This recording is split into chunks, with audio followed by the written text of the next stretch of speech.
Here we are. Ta-da! Hello. Ew. We are live. We are back. We are playing Godkiller. Which, in our very good way, immediately we go from let's play a game monthly to fortnightly. And in fact, it's not a one shot, it's many. Yeah. We have a way. We have a way about us. And that way is fickle and chaotic.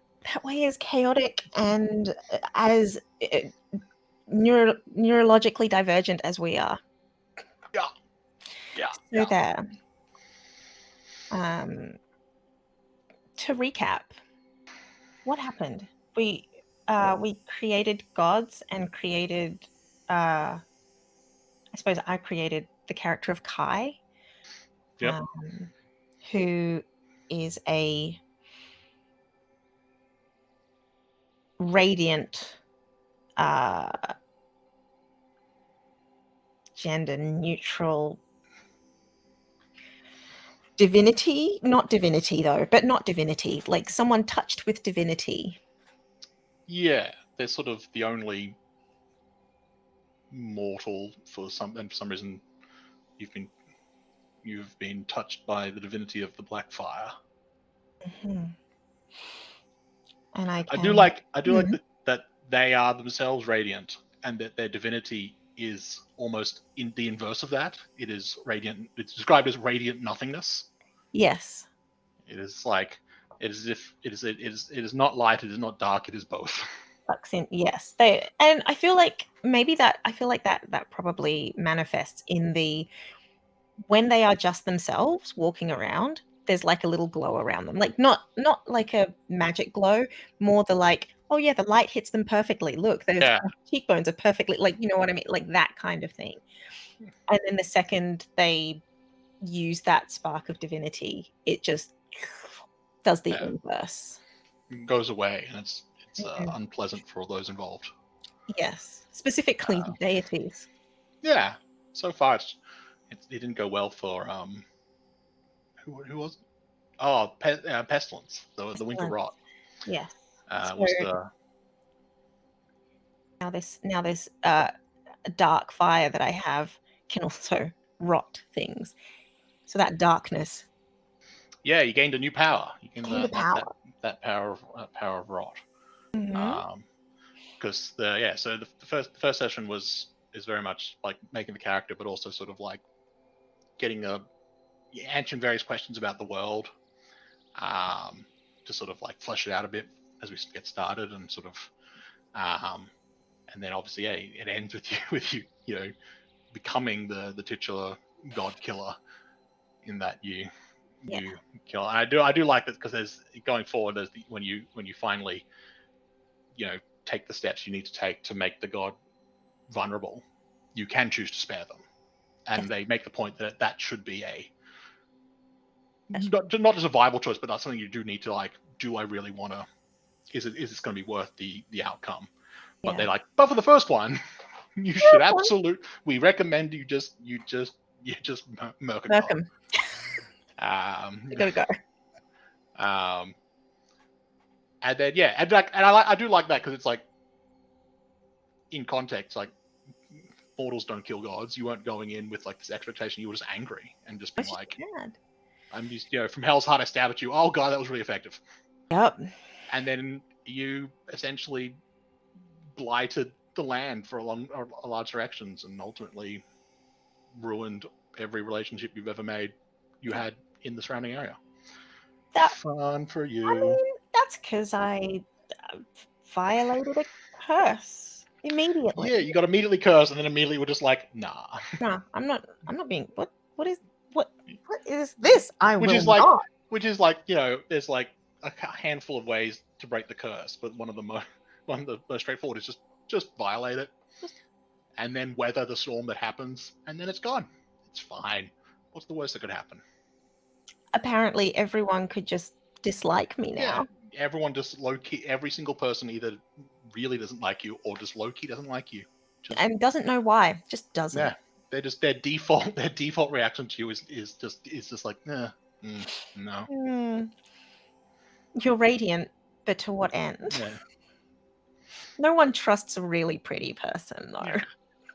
I always wanted to, whenever I played like Vampire the Masquerade, Mhm. there was a whole thing where like all your stats are like 1 to 5, but Yep, like yep, yep. 5 being like peak human. Like you Yes. can't, you can't like a human's, but like, and most vampires are the same, but they have other ways to increase that.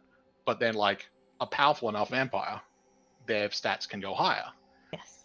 And I always like the idea of having a vampire because there's like the appearance stat, Yeah, yeah, but yeah. having that at like 6 and above. So it's Yes. like, what is like inhumanly beautiful, like uncomfortably beautiful? Uncomfortably beautiful is such a great concept to And it's me. just, and I was just like, I never So, got around to playing. I always loved the idea of it.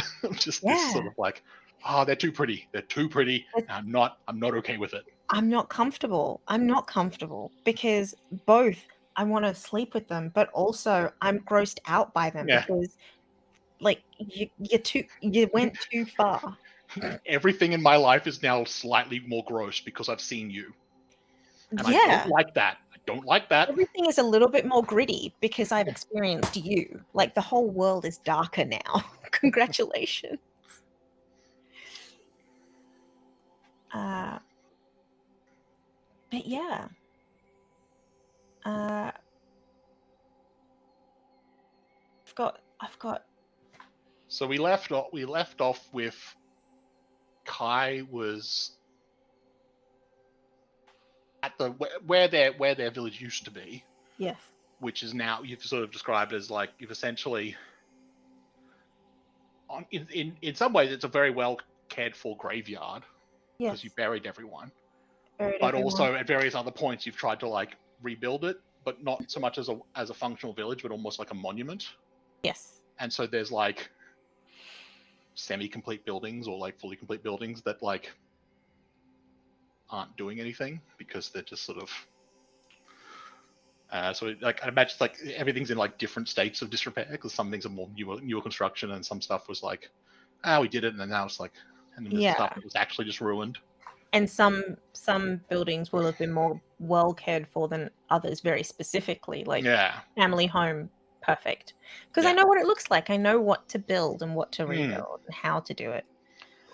But in breaking the curse, you also I think it was something that shattered beyond repair was this amulet that you had, which was your only remaining like physical connection to your I want to say I believe it was mother, but like Yeah, it was of parents in general, but I think it was mhm. specifically It for was your the mother. last thing I had. It was the thing that I took with me that I had at the time that I came back with that was Yeah, not broken or destroyed, and now it is destroyed. and just turned to dust. Mhm. Um, And one of the things that could happen now, the only one that because now everyone is uncomfortable or dislikes me, and everyone, there was one person that I could talk to. everyone, like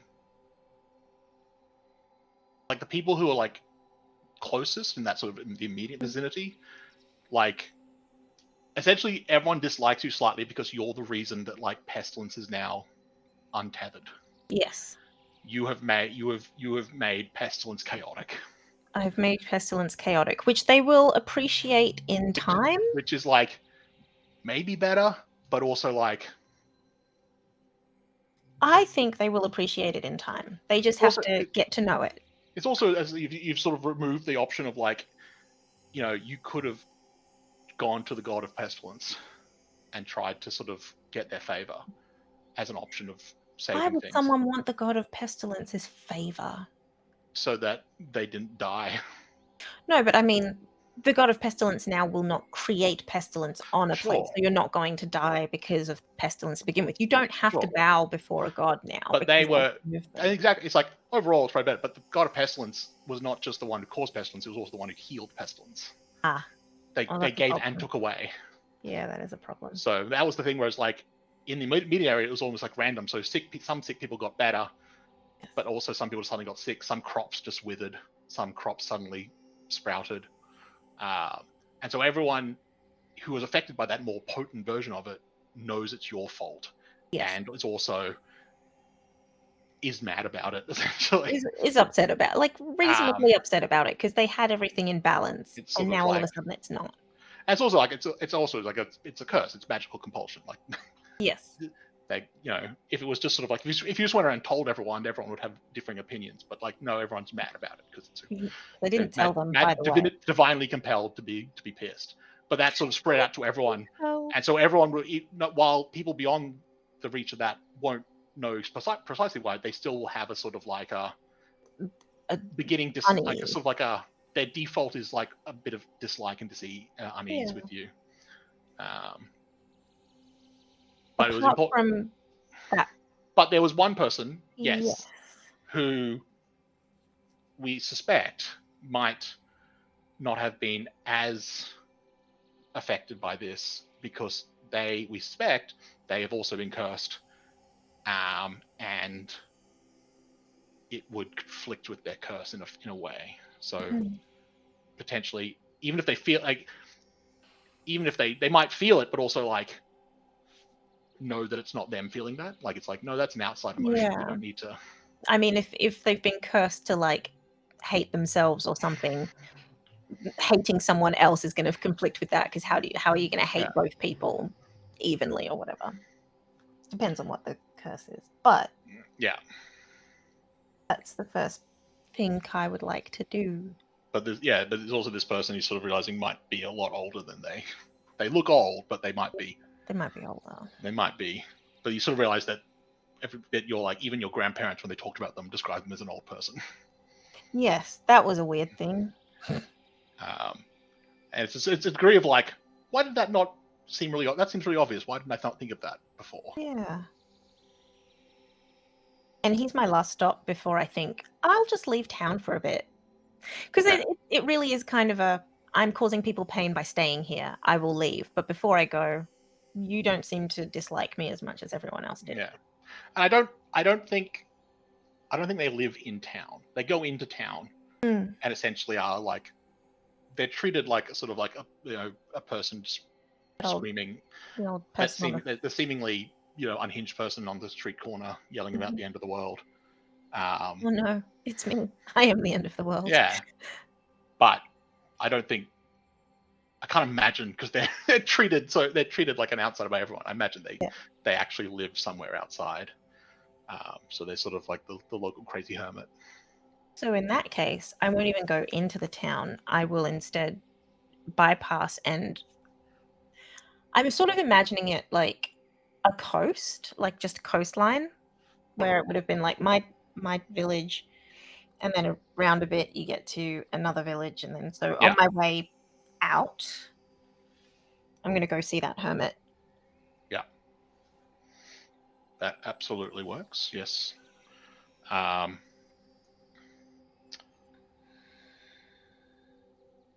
I don't think they're there when you get there. Okay. But because, like I said, they go into town. They sort of come, but then towards the end of the day, they will. And you might be aware of that, and sort of try to time it and just be like, "Oh, you're just a little bit early," or maybe it just didn't occur to you until now. And but either way, it's like it's pretty easy just to sort of wait, and you're fairly certain he'll.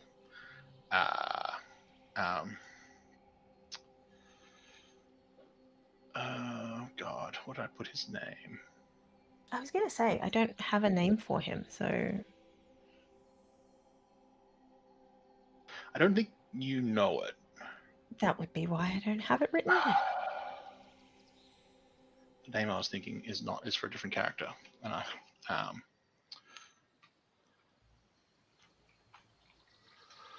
yeah, so, but you see his approach, and as you said, he looks, classic old hermit.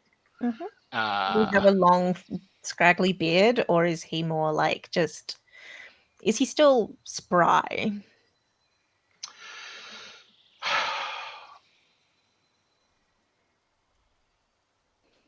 I think there's sort of like,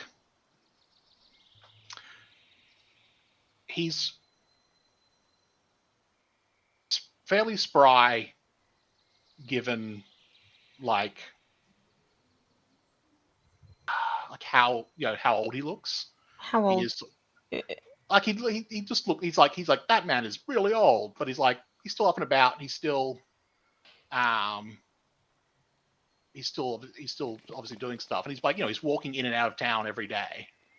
So it's like, okay, he's not he's capable of doing all that.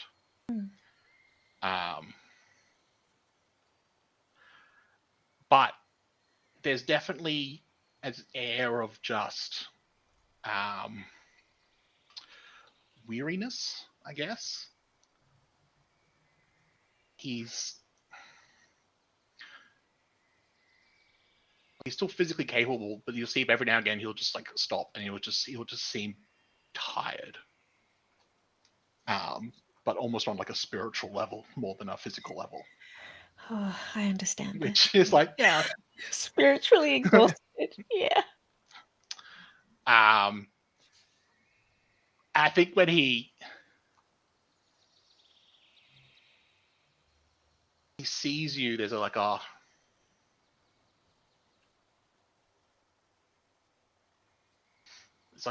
there's like an internal conflict, I guess. And but then ultimately it's being like, yeah, it's sort of like resigned, or sort of like knew it was coming and just didn't want to do it, but knew it was going to happen. Mm-hmm. He's just sort of like, okay.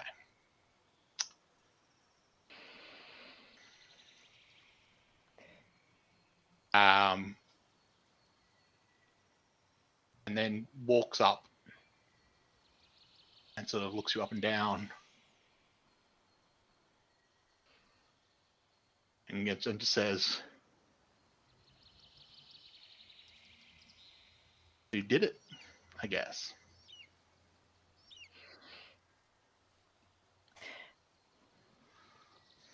Kai is often hunched over. They're this like, I don't know, 6 foot something tall beanpole of a creature.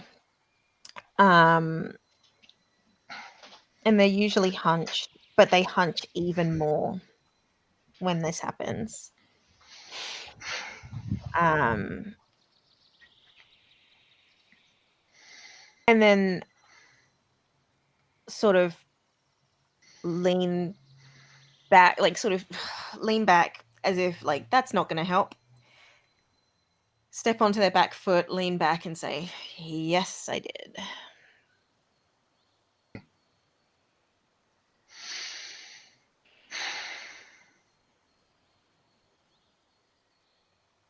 And it's as though they're waiting to be hit. Like they're waiting for a repercussion from someone that knows, clearly, apparently knows what they've done.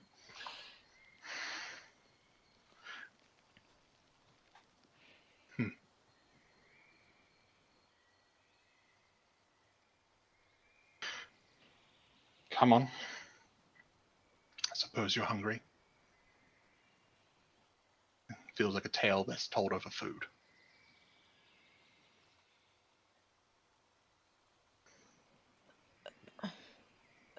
Thank you. Oh, probably the least I can do. Given the trouble I imagine you're in. He sort of shuffles up into his little hut. Opens it up. I'll follow. And it's sort of like, it's very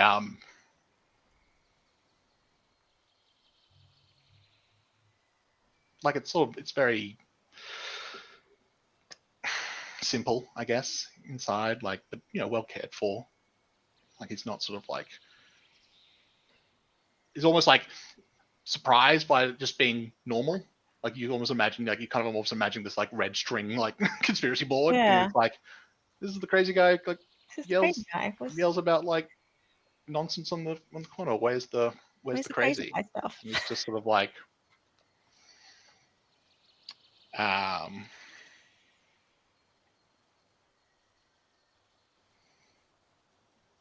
And he goes about, and he's like, tea? Yes, please.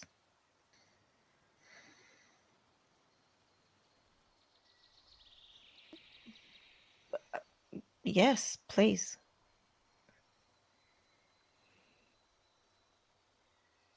He starts pottering around in the... Looking around, is there a move I can do? Like, is there something I just trying I mean, to? there's connect with someone. If you want to try and... You could start there. I would like to. Uh, Oh my goodness. Oh no, I was gonna say, did I not bring dice to this dice game? Finally, a game with dice, and I just don't show up. What? all the times you've used dice in non-dice games. Yeah, exactly. And this one, nothing. But to be fair, the mortal moves don't actually use dice. Look, I'll take him out. I plan on killing a god today. What?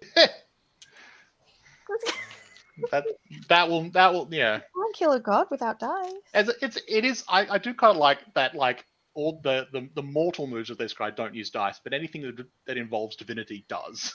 Yes, as it should, So frankly. anytime you have to, but it also means that like, because inflict violence does, but it means that in this context of the game, the only time you have to really roll to inflict violence is when it's on that level. It's like when you Yeah. are dealing with something where it's like you don't roll dice against mortals because it's You can when you you could, but it's a it's like divine move, but you like you but it's don't like just hit they someone. have to they would have to be to a level of like, a mortal can get to that level of threat, like a servant of the gods could be thing, but it's just like a random bar fight. It's like, no, you're a demigod or something, like you don't, Yeah. you have, the threat must be yay tall this for you to pick up Yeah. dice for it to become a move. I I actually don't think I'm trying to connect. I think I'm feeling someone out. Sure, yeah. Because someone just offered me tea, and honestly, one of the first thoughts that came to Kai's mind is this person just going to be kind to me and then poison me? Like, am I about to have poisoned tea? Am I about to like eat something that could hurt me? Um, So the wording of the move is when you feel that a person, place, or thing, say what you want clarity about, and then answer one of the two questions. mhm. I will give you the clarity you seek, and I will answer the other question. The Yes. questions being what feels welcoming on the surface, what feels dark or unnerving as I peer deeper. So I'm going to ask what feels welcoming on the surface is just everything about his demeanor. Like, based on what I expect to happen, it feels like, from the perspective of like suddenly now also essentially being a hermit, this life doesn't feel bad and it feels like it should feel bad. Yeah. So, which one are you answering? What feels welcoming on the surface? So you're answering that, That's the one I answered, yeah. and that so it's Because like everything on it basically it feels welcoming on the surface, and if that's when you hit. it feels welcoming on the surface, but also like this life feels welcoming on the surface. Like, Yeah, considering I come from a life of I have been tending this space, now I'm in this other environment where it's like his only job is to tend this space and me in it. yeah. And that itself feels comforting. So to give you the clarity that you seek, Yeah. it feels welcoming on the surface because it is welcoming, and it's Oh, not just on the surface. oh. He is genuinely welcoming you. But the reason it feels dark and unnerving is because he is welcoming you because he seems to be aware of how bad it's going to get for you, and it's sort of like from this point forward, it's going to be downhill. I may as well be as welcoming and nice to you, to because it's only going to be bad and grim Yeah. going forward. And you feel a sense of a moment of like you sort of as you are, and it's like you're getting used to this sort of divinity and whatnot, and having this kind of access. And you sort of, there's something that for a moment it's kind of like it just that that feeling of recognition, but you can't quite place it. And then you realize you are the last time you felt, or the thing that you are trying to put your finger on is when you were cursed, and you were seeing that in him as well. Yeah.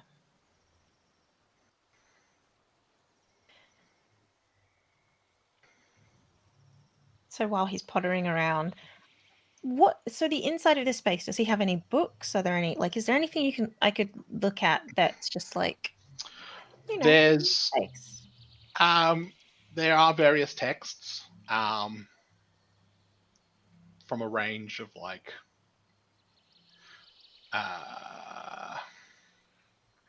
there's a lot of like, I guess almost like academic tomes, and some of them look quite old and are probably seem to be touching on like a lot of like a general theme of like touching on like the nature of divinity, Right. amongst other things as well. But there's also a few things that you assume would be keepsakes. But like they do, apart from like a few of the keepsakes are sort of tended to. The keepsakes in general are sort of like, but a few of the books, it's pretty clear they haven't been touched in a while.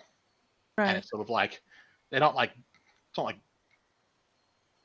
dirty, because the whole place is being kept in quite clean, but it is pretty clear that like these books at one point were used very frequently, but that has been not the case for a while. I see. Right.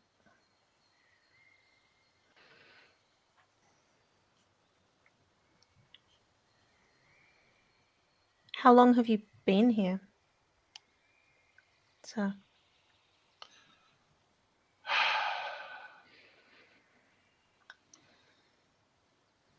I stopped counting the years. So if I think about it hard enough, I will be able to tell you.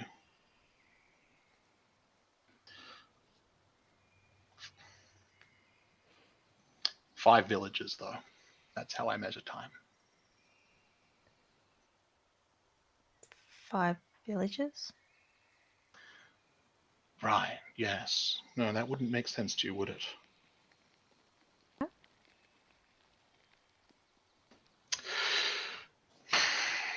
Sort of directs you to sit down, puts a cup of tea. And it's like, I don't think we've been introduced. I'm Poto. Sorry. P-O-T-O. Poto. I've seen you around. Kai, was it? Yes. There's a thing moment where it's kind of like stops for a second, and it's like this sort of like, it's like that sort of look of like some person trying to remember where he placed something. Oh. It's always like where, but the thing he's trying to remember is the memory. Yeah. And he's like, yeah. Well, you are, and yours was the 5th. No one remembers. No one except me. 5th. Village. This whole thing. Villages get started. They grow. They flourish for a bit. And then once it starts to tip and they start to go, they are destroyed. And everyone forgets that there was ever a village there to begin with. There's always a vague sense of like, oh, that tragedy. But it's only the most recent one. And it's only a vague memory of something bad happening. But it's a cycle. It happens over and over again. Village gets started, grows, meets hardship, destroyed, grows, meets hardship. 5 times so far that I've seen. And it has definitely been happening longer than that. In the same place as my village? I believe the second village was basically in the same location, yes.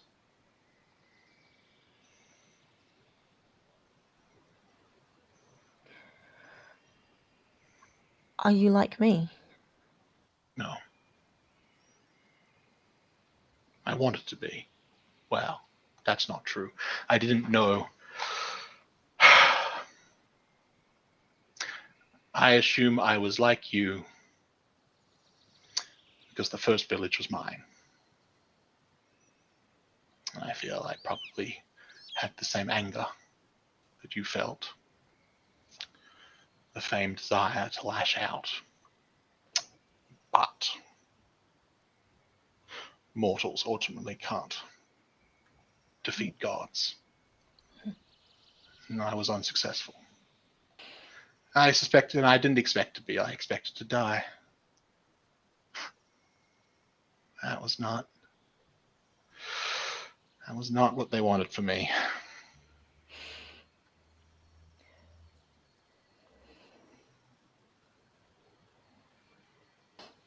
This is a lot. So the first village was yours. First village I remember, yes.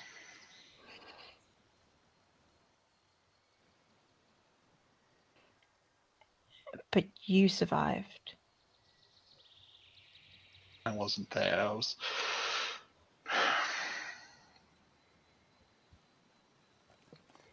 Usually there's no survivors. And so it's just completely wiped out and everyone forgets. Eventually. They remember for a little while, but then they move on. And How long? How long is your village? Did it take for your village to? How many generations lived in your village? From when it was founded to when it was destroyed? My great-grandfather.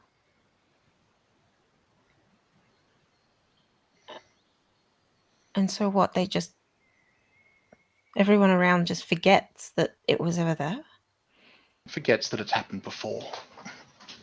Well, and then generations go by and it stops being something, gets to a point where there's no one alive. But for me, he still remembers that it was there. He was even around when it was there. And maybe it becomes a story. But then the time the next village is taken, It's gone. the previous one is forgotten. So no one does anything. Well, no one can. Except apparently you. Why can't you? You're obviously longer lived than anyone. Well, it's my curse. Gods do like their jokes. It's your curse. I challenged the god of sea and storms. I challenged the dire. For they had taken my village. Like I said, I didn't expect it to work. They're a god, what could I do? But I could do as much damage as I could. I could harm some of their things that they found important, and eventually they confronted them and expected them to kill me, but they didn't. They cast me out, told me, "Thou shalt not forget." So I can't forget. I am incapable of it. And it turns out that if I were to die, that counts as forgetting. And so I do not die.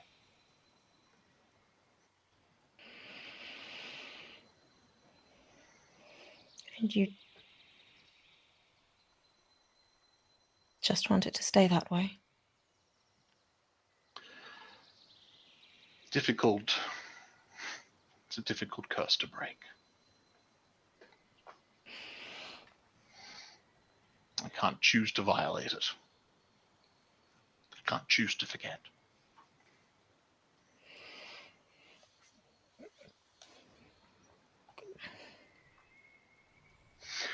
So I try to warn others, try to let them see,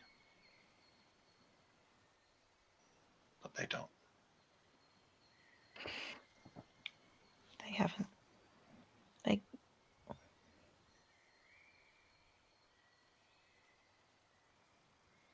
We didn't understand. They don't want us to understand. They want us to obey. They want us to follow.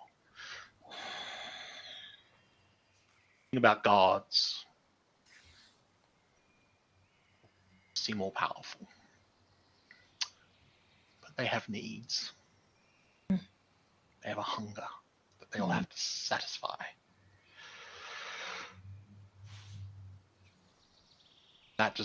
But that's just sustenance, like food. Since the river dried up, they also need to feed on each other. They'll die as well. They'll wither away. So they sustain themselves with their hunger while plotting against the others, preying on the weak. Only a god can kill a god. That was the belief. And that's everything I've seen confirmed that for me. But then you.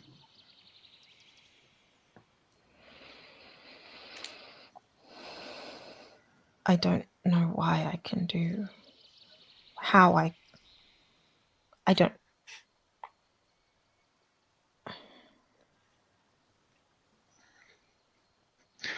I have been looking into this for a while.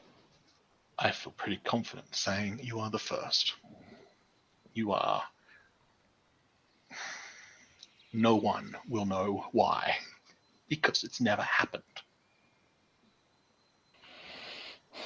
It doesn't matter why.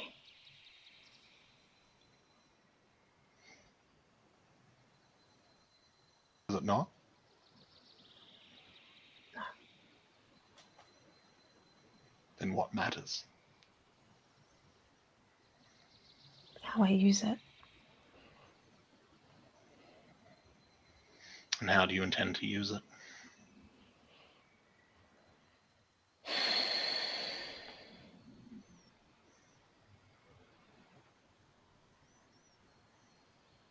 As best I can to do what needs to be done.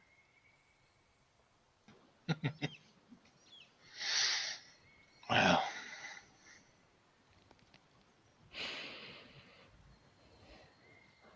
that will be a difficult road.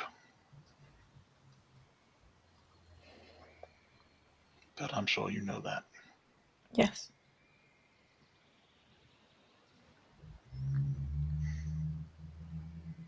But if I don't, they'll come for me anyway. So I may as well. Oh, I guarantee you they are aware of what's happened. Yeah.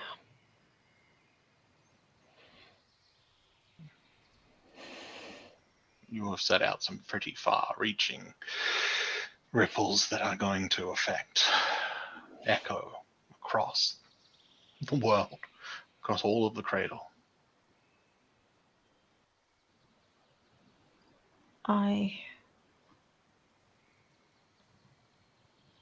I'm going to stop them.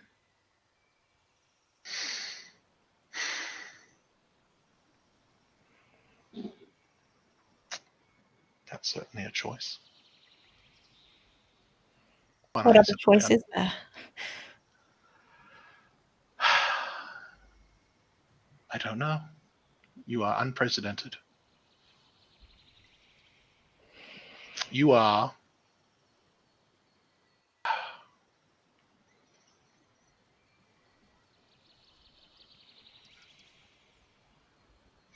like I said, for a long time it was a truth that only gods could kill gods. And now that's no longer the case.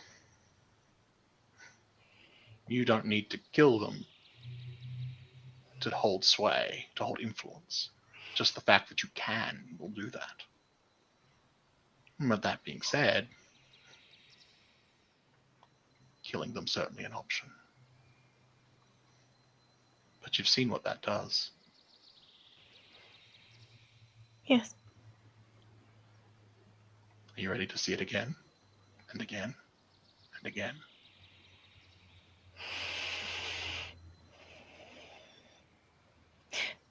They took my family, my friends. The Dire did. They are not. They are not a united front. They are desperate scavengers fighting amongst themselves. Then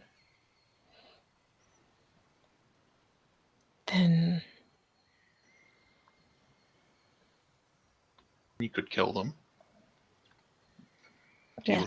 Deal with the repercussions. But I suppose if you felt the need, Kill one, it becomes food for another. Is that right? well, I suspect from what I've seen, a lot of it happens in the moment of the kill. So, did you experience anything? What do you mean? I mean, I'm not, I don't know any, I'm not the one to ask about the details of what happens when a god kills a god, but like, they don't eat the bodies for, like, you would eat the body of, like, a fish. The corpses still lie along the landscape, but they consume something. And if it's in the moment of the kill, that was you. Yes. Has to go somewhere. Yes. And I suspect that with you not being a god, that would explain why some of it swept across the land. But some of it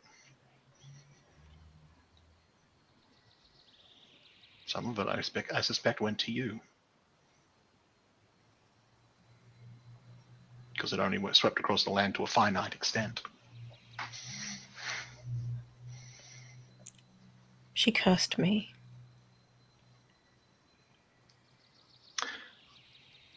That And would I explain. broke it. Well, that would explain what happened afterwards, yes.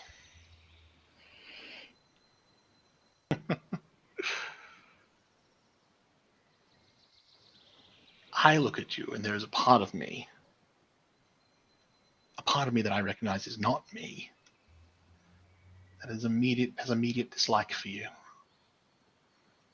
And I suspect because I can't forget, it means I can't.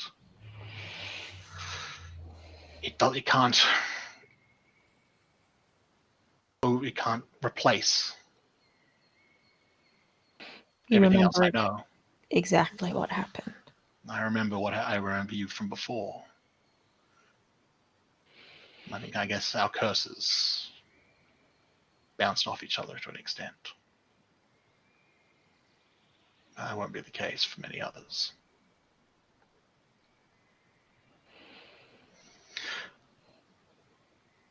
I suspect because there are tales of a time when the gods were not scavengers, were not desperately clinging to their own lives.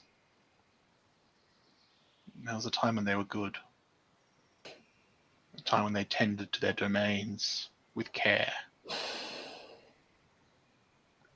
But like I said, they are desperate. They are cornered animals now, fighting for survival. And our needs are not...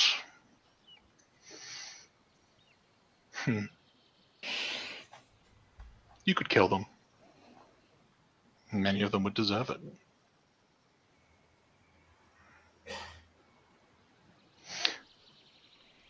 But if you created a time when they're not desperate anymore,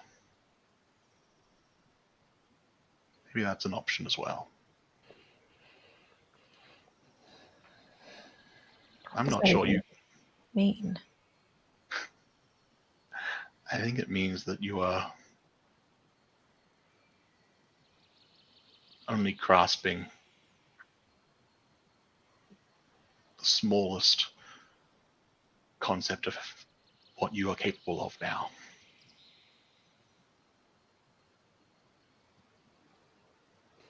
No one can do what you do. You will, in all likelihood, dictate the future of the cradle. Your actions will shape the future. What do you know of PbtA?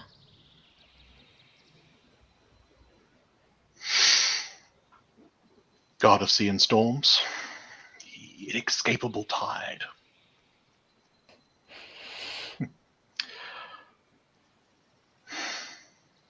Mentioned the gods.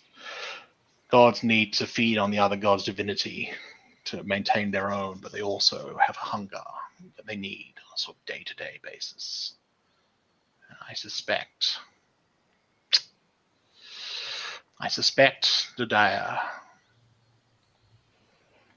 PbtA needs the ebb and flow, like the tides, going in and out. But that is why they build up villages only to destroy them generations later. They build things up and then tear them down. Because that is what they hunger for. That is what sustains them.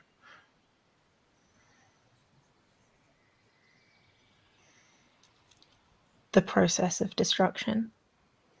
But also the process of creation.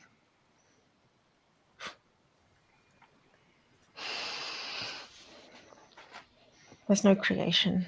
There's no... If it was... Who do you think built the village and helped build the village in the first place? Who do you think made the village flourish? That's... Every village here on the coast owes their existence to PbtA. Every village here will one day be destroyed by PbtA.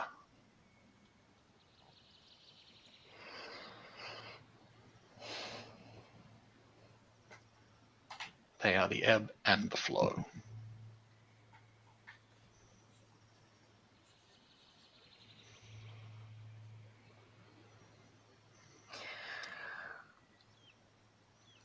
When I killed Pestilence,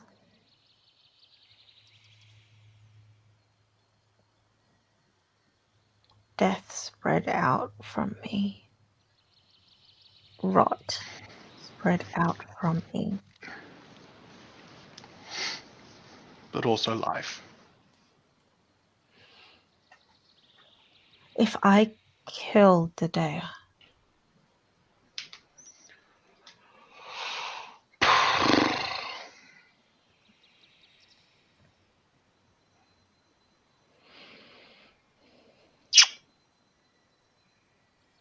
Floods, storms, earthquakes. tidally, just the tides, the waters. But not just the tide, the water itself. wells might dry up, or dry wells might suddenly have water. Rivers might burst their banks, or they might flow once again. Rains may stop, but rains may also come down in torrents.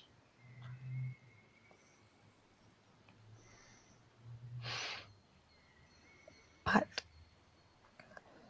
if I kill the dare, then it won't happen again and again and again and again and again. If you kill Dadaea, then any village that falls will fall because of its own doing, or general misfortune. Any village that needs to start will have to rely solely on their own will, their own work ethic, their own luck. There will be no guiding hand, but there will be no punishment either. You will stop, you will prevent the bad, but you will take away the good.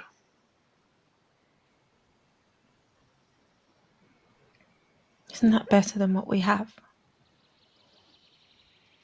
I don't know. When I confronted Dadaea, I would have said absolutely.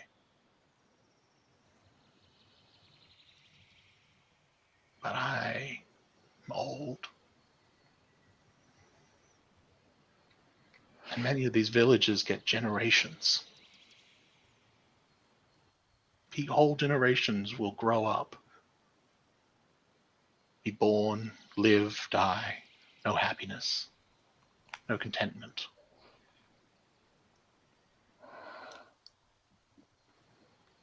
And then one generation will know horror and swift death.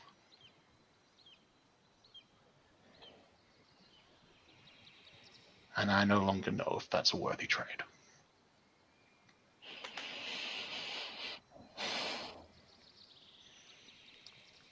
Luckily,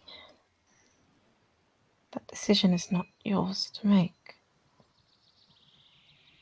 Unluckily, it's yours. I don't envy your position.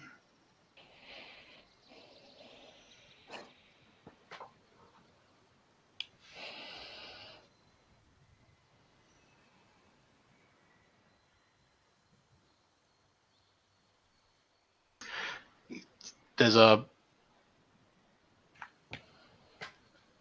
He may has a moment of like, he's like, and he sort of he stands up and he goes to the bookshelves and starts going through.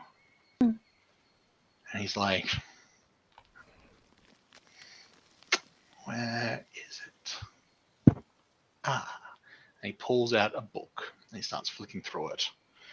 And he's like, there's something I remember reading where...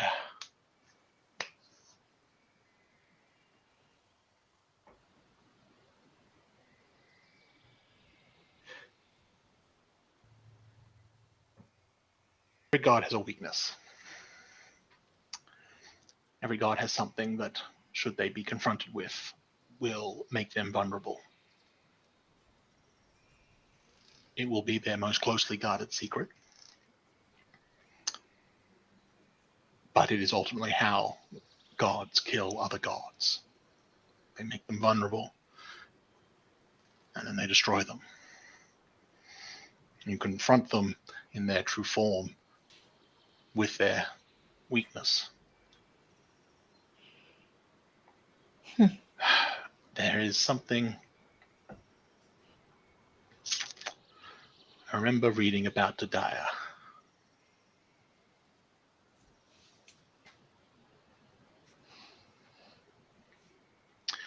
And I don't know if it's helpful, but maybe it will point you in a direction. Anything and everything will help. And he goes, and he's like, ah. And he turns the book and sort of pushes it. shows you the passage, and it's this short little section, and it's essentially some writing from someone, how probably a long time ago, and it says, and essentially it's the end of like an essay or something, but it's like, in conclusion,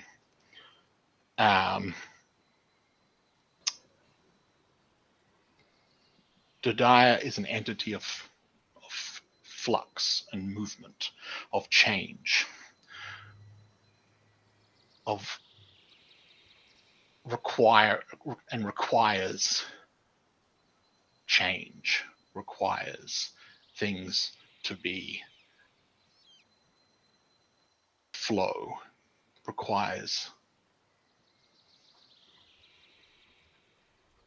and that seems to be, and it's like, and that is something that they, in all they do, perpetuate. And Poto sort of says, I don't know if this is helpful, but it seems to me that an entity that wants things to be in constant change, well, maybe there's a reason for that beyond their hunger. Because their hunger, as far as I understand it, is building up and tearing down. It is not constant movement and change. And yet, that is what Dodaya encourages in what they do. Perhaps there's a reason for that.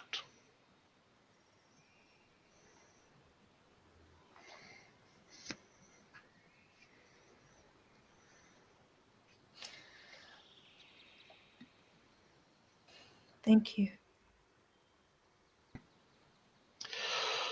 I don't know if I'm just increasing the danger you're in. I'm about to put myself in more. I know. If you ever come back, my door is open to you. Thank you.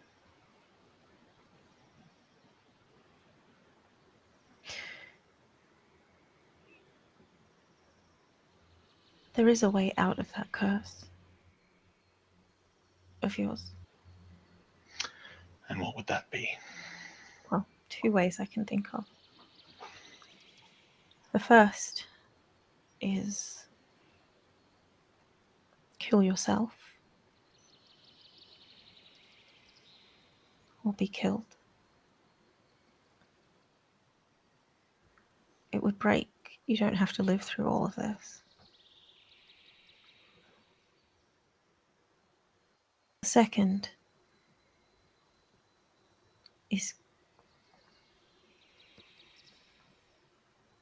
force the god that cursed you to break it.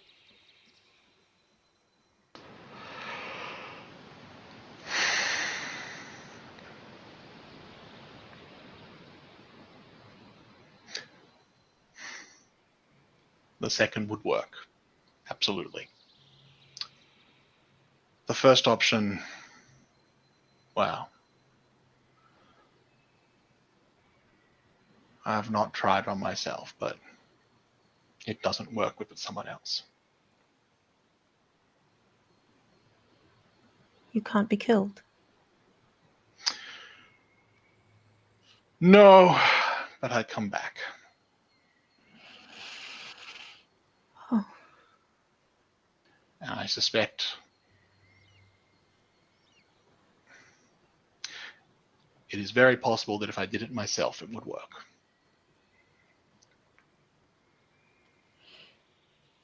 But, as you know, breaking a curse is not a thing to be done lightly. And it always felt like if that was something I did, it feels like I would be avoiding whatever consequences it were, which means consequences would go somewhere else, because there always has to be consequences. And it never felt right to inflict that on others if I wasn't going to have to face them myself.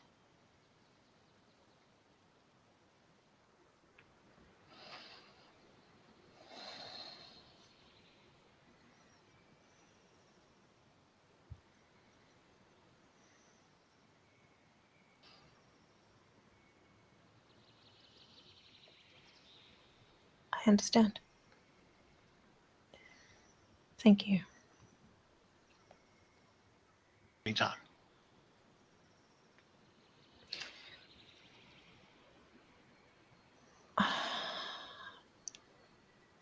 Hey, Kai has bad ideas. Kai has super bad ideas.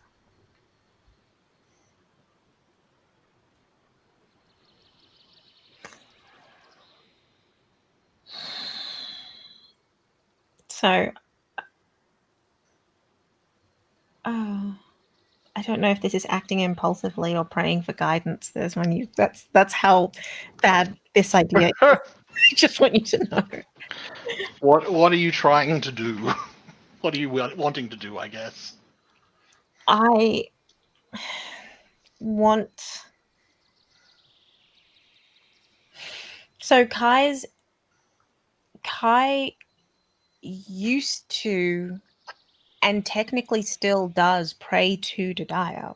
Like if there's like a brief curse, that's going to be Dadiah focused. If there's like, oh, thank Dadiah, like just because it's just that's how they were raised.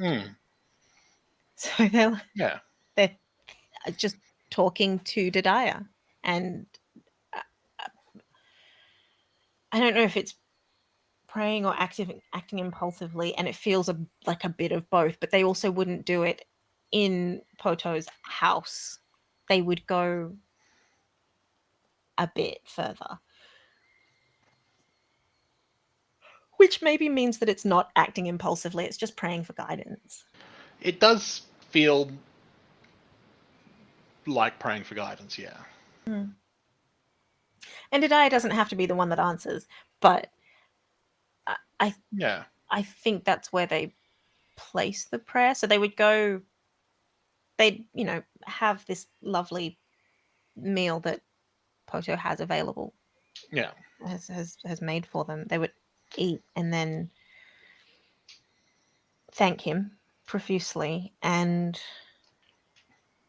sort of lots of thoughts in their head, just keep walking north, I guess, just straight out, following the coastline, and they're just looking at the ocean. They're so used to always having the ocean around that it is just innate for them to keep following the ocean north. Um, and I think I guess as the sun rises one morning, they'd go down to the beach, like into the sand, into the edge of the surf, and just sit cross-legged where the waves can just lap at their feet or lap at their lap, like sit in their lap, I guess. And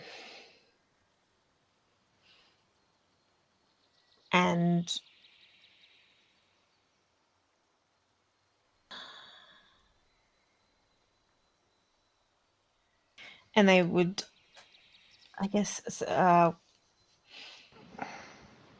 what is the aid that they're looking for? Seeking aid or like an answer. Well, name the aid you seek, and then answer one. Yeah.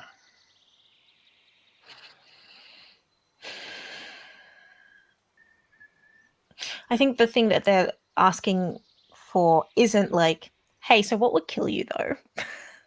I don't think that's what they're looking for. What they're looking for is more,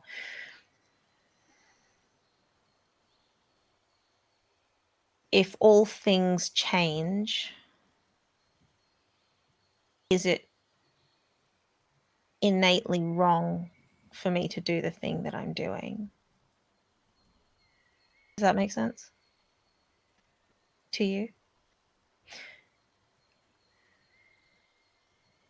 They're basically asking PbtA, hey, did I do a bad in killing pestilence? Like, if you are a god of ebb and flow, does it not make sense that even gods should die? And they're seeking aid with the question of what they're grappling with ultimately is, if I do this thing and it kills a whole lot of people, surely that's in keeping with what you want. Yeah.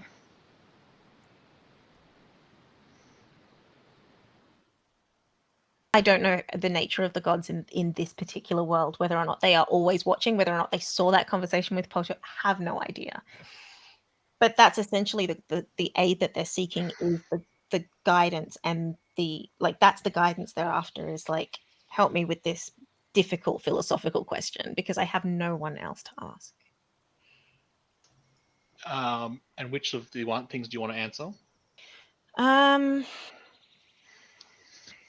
So what kind of god answers your prayers, or what unclear omens or visions besiege you?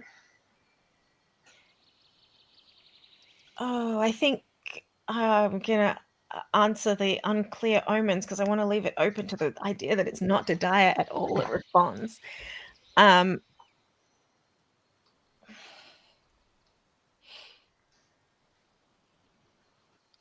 I think what Kai sees is like a rapid fire set of uh, visions that are part historical, part future, where it's a case of they see the village that they grew up in, but they see it crumble and grow and crumble and grow, and back and forth between Yeah. those two.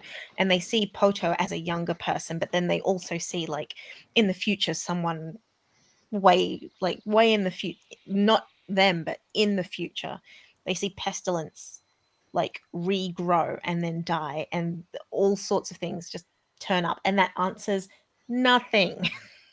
I'd probably also add, like, you see Poto, but you also see that, like, Poto is like a point, and that it continues on Before and past, like after him. it goes into, like, it sort of goes in, over the horizon, as it were, in both Yeah. directions. Poto is Yeah. just like a point. And it's Um, just it's overwhelming and it's unhelpful. Doesn't answer a damn thing yeah, other than, oh yes, the nature of change is change. yeah. Great. Thanks, I guess. And I think at the end of that, they fall over into the water and just like, I think you start to fall, mm-hmm.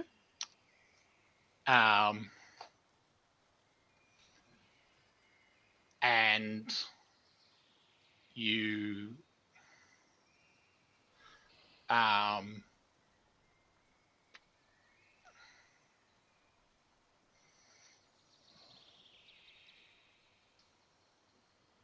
something catches you, like someone like catches your shoulder or something, A and as person.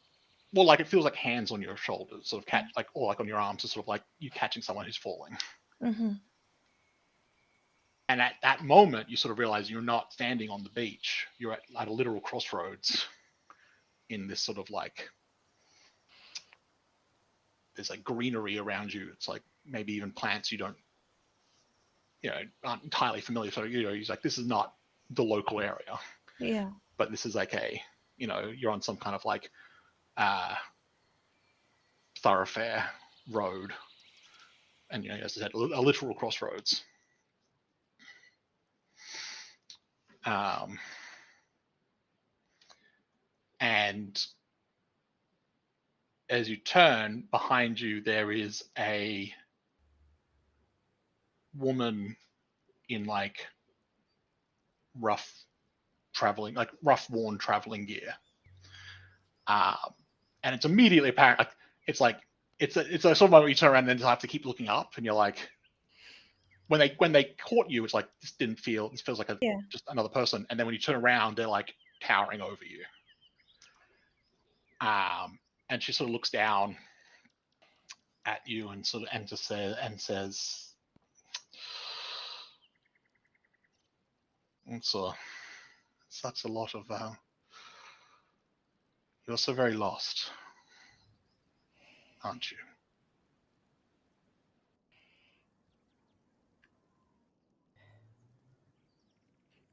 Do I know who this god is? Yes. Do I get a sense of who it might be?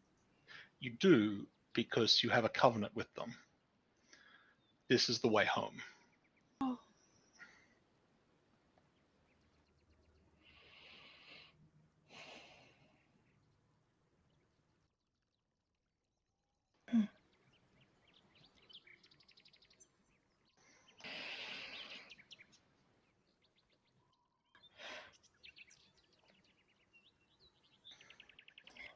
I didn't think I would see you here. Where did you think you'd see me?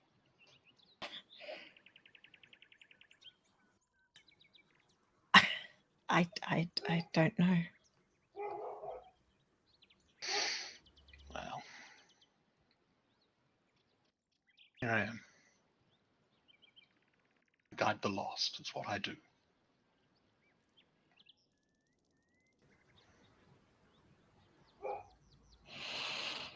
And I am lost.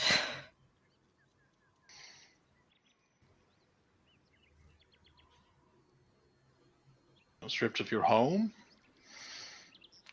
and in your anger, you went and did the impossible. It changed everything.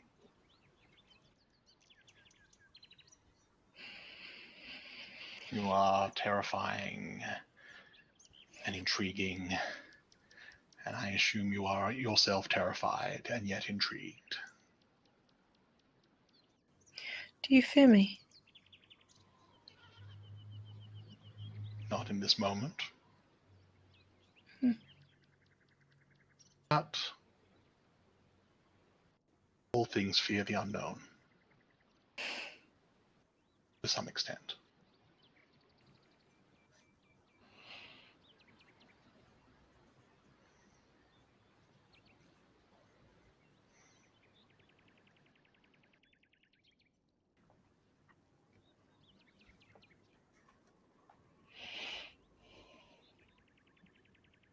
There's no way back, is there?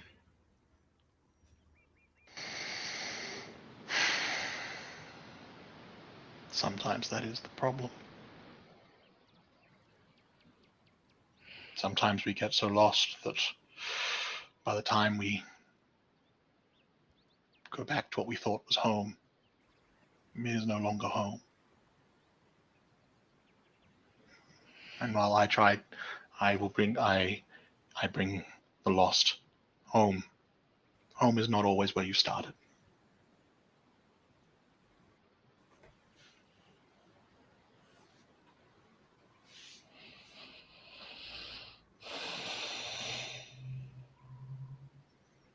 Home sometimes is something you have to make.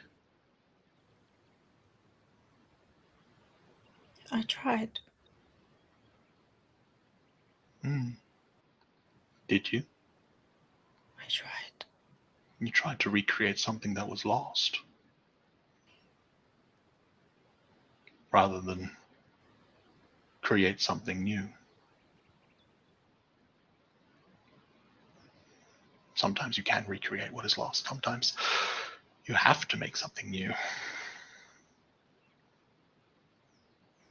No. No?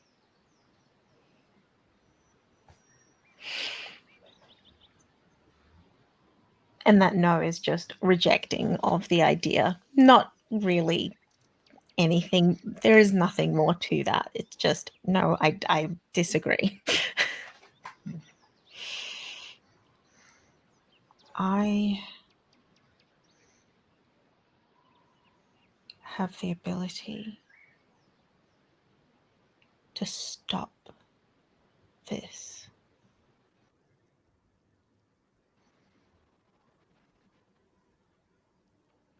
You certainly do.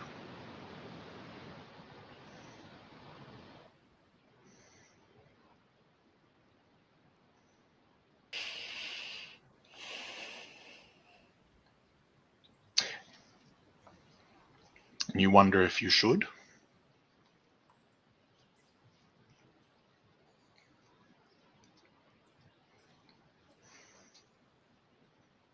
It's a difficult question.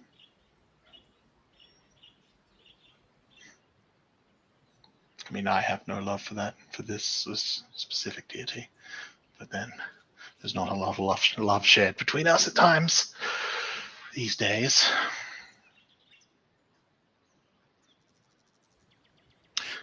I guess you have to. Do you not have the same feeding grounds? It's not so simple. It's different for all of us.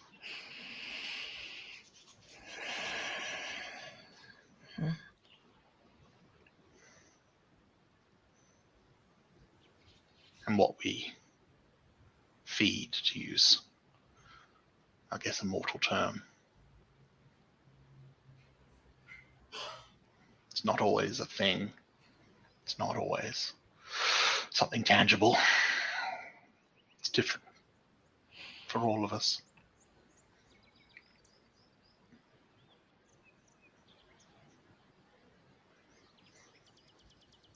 But your problem is whether that gives you the right.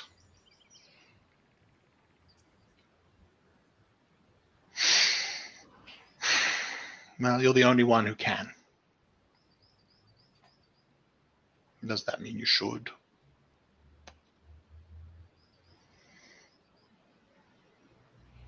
You'll have to decide.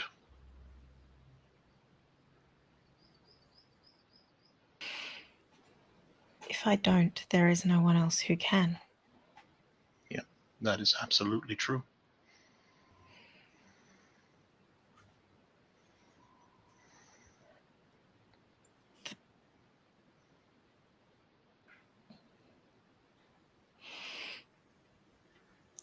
They dislike me. But there is worse to come.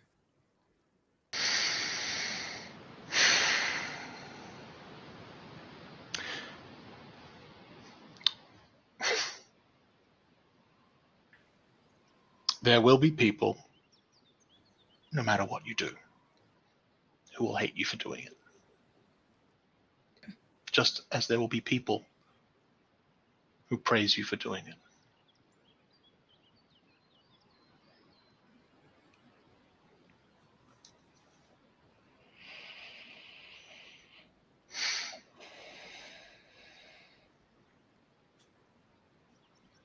I suppose you have to weigh up if the potential harm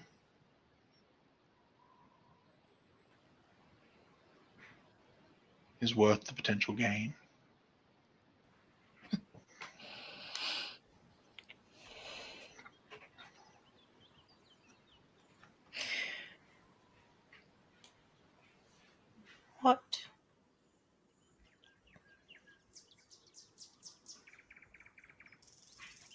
What does today look like?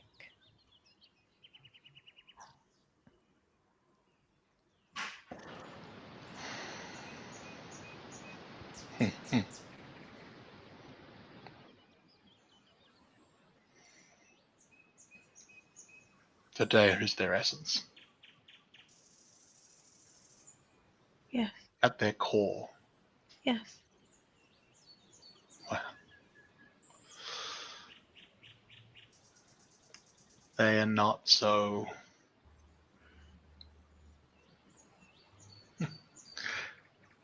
their form is quite literal. They control water because they are water.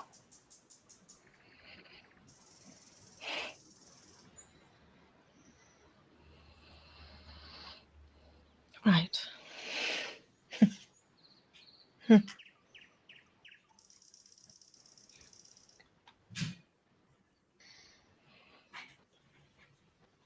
That makes all the sense in the world.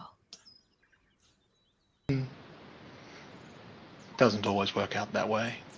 Well, not quite so cleanly. Is this your true form?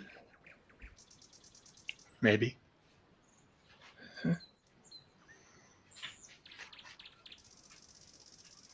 Why? Do you want to kill me? If I thought that doing so would bring back those I have lost, I would have struck the moment I saw you. Oh, there's no god you can kill that's going to do that.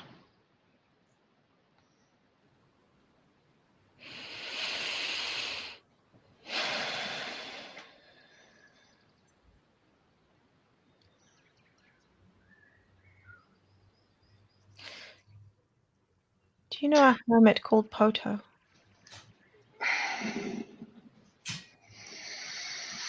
Not personally, Okay. but name sounds familiar.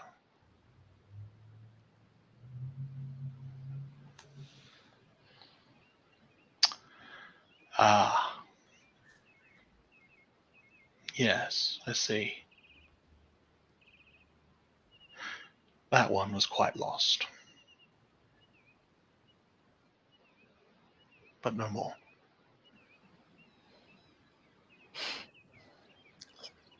You think now he's not lost? I think now he knows where he is. And me?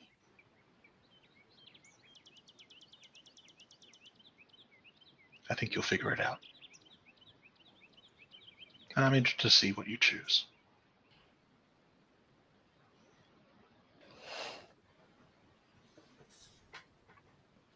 So what happens if I kill all of you?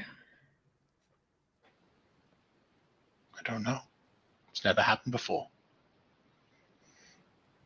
But You kill each other.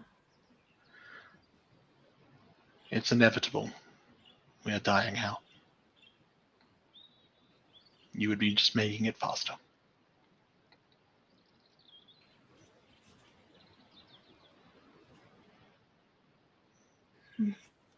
What is it that you take from the people? I don't. What have I taken from you?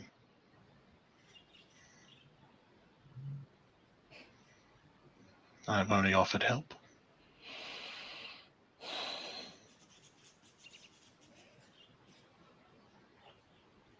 Though I suppose not everyone appreciates being told that they are lost. Being told that they can no longer go home in the way that they imagine they would want to. It's not always welcome news. It's not. No. But I already knew. Most people do.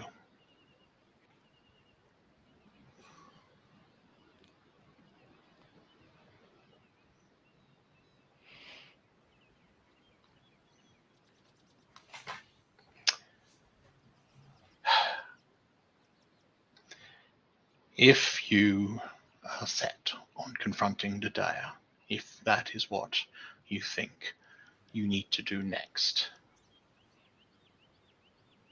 then you want to seek the temple on the hill.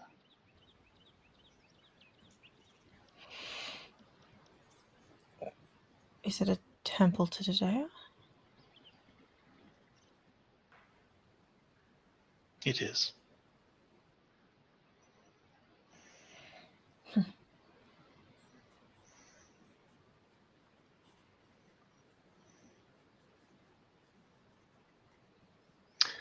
And then you fall into the water. Bitch.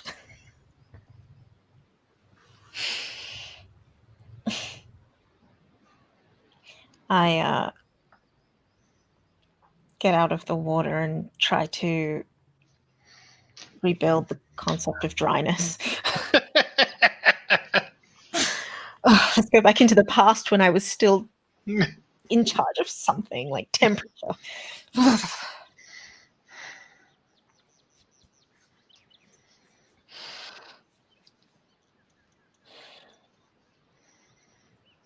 Okay.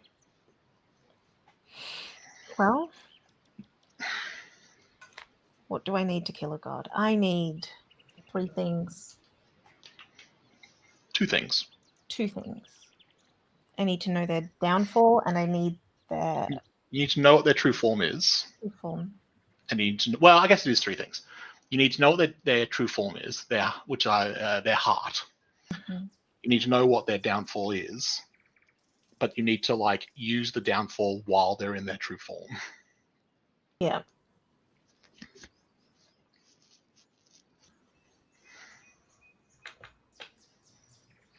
And right now, I do not know what Judea's downfall is, other than stillness. Could be stillness.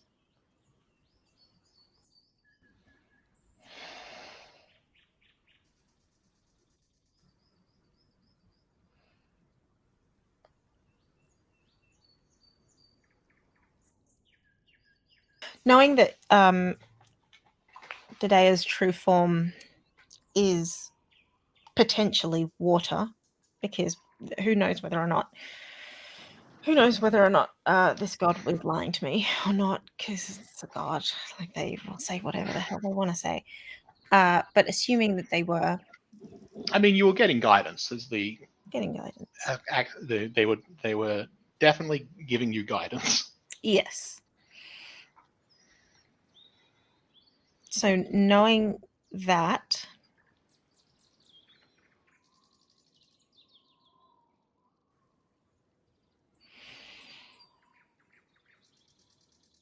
temple on a hill. Water runs downhill. Foo? What you doing there?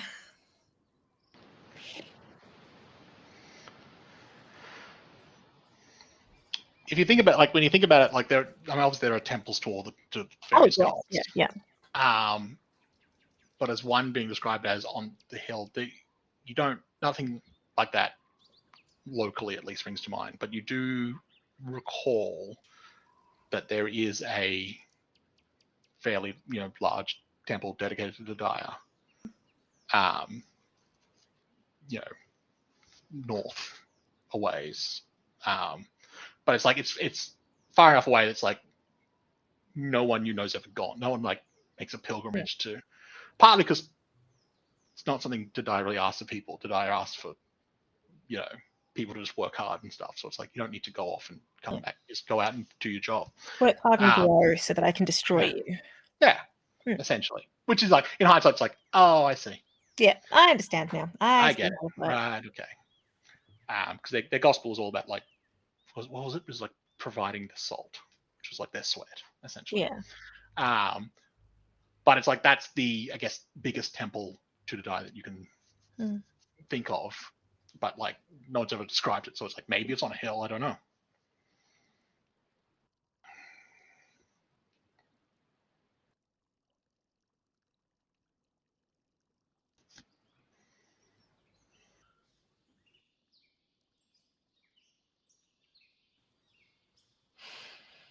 I'm going to go to the nearest town, to the temple on the hill. I'm not going to go to the temple just yet.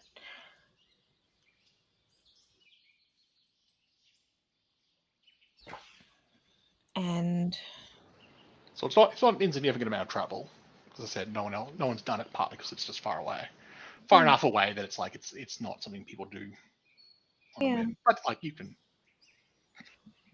not difficult for you to do it. You're entirely capable of looking after yourself at this point, and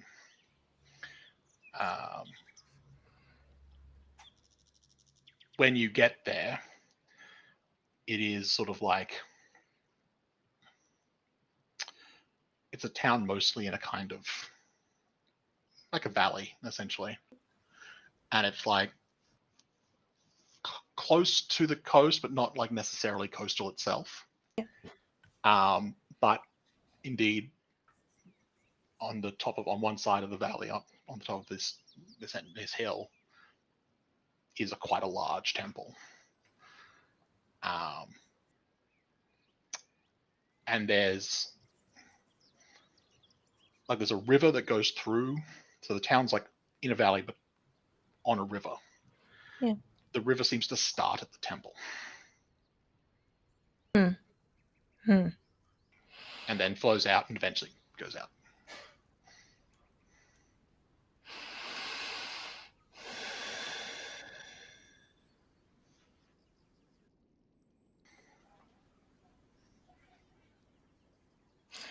I am going to look for people on the outskirts. Social outskirts. So people that look like they're rejected by the town, in the same way that the hermit was. I want to know if there are other people like him in other places.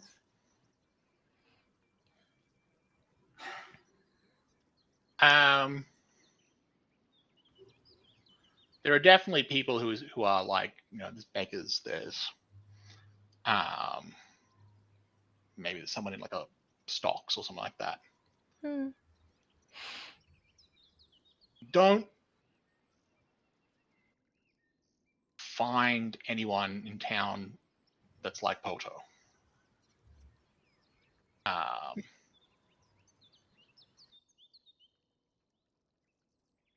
Or like has that vibe, I guess. Like there's, there might be someone yelling stuff on the corner, but it's like that's not the same.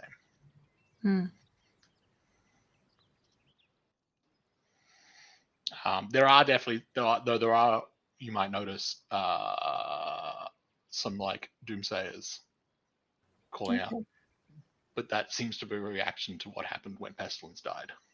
Right. They're like, that's me. There's a bunch of people being like, well, this is the end of this is it. It began with the river drying up, and now we've reached that point where now it's the cradle's turn, kind of thing. I just remembered that my floor is cruel. So this is going to suck for me personally as a person. However, He's got a lot of anger inside them. A lot of anger. I'm going to go, I don't know. I'm going to look around the town. I'm going to very deliberately look through the town, look around, understand the people of this town. And I feel like I'm going to be going for this particular god this session. I feel like today I've got to die. That's what I'm doing. Today I got to go buy her.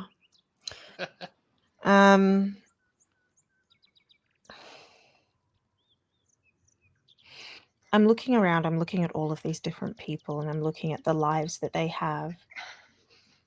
And I'm looking at the fact that they still have their lives, that they have an established town and established everything, and it's all beautiful and they're happy. I don't care, I don't like it, and I'm not happy about it. Especially since it seems to be, while this river might flood, it just doesn't seem as cursed. Yeah. So I will go up the hill, climbing up the valley towards the temple, but not quite get to the temple, just find, if I can, a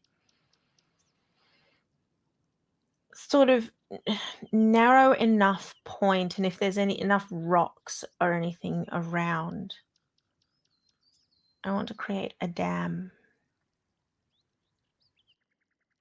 if I can. It would be difficult because I said like the river's literally seems to be coming from the temple, which means it's smaller at the top, I would imagine, than it would be at the bottom. Yeah.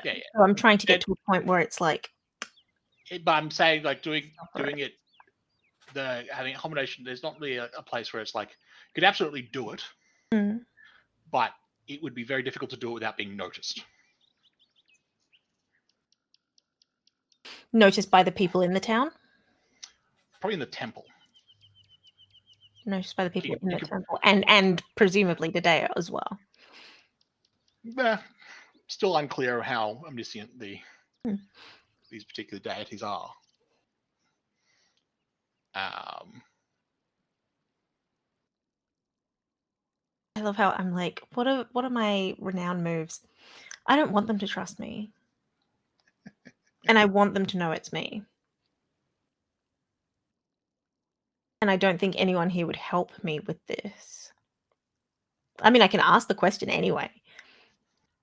This is the renown one, the servant. The servant renown. Following questions, one per session. Oh, fun.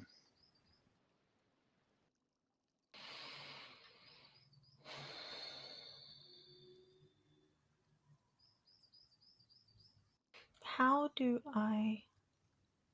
Okay. In order to awaken my divinity, I have to turn to violence against someone who slanders or mocks my pain. Yes. I feel like this is what that is. I feel like this entire village is a mockery of everything that I don't have. And it's such a broad and painful and stupid way of thinking about it. But I feel like that's what Kai is thinking is, fuck this village. I think like I get like where you're coming from. I don't think it's to the extent of that it would awaken your divinity. Like it needs to be like a person. It needs to be an individual. I think it's, let me just see if I can.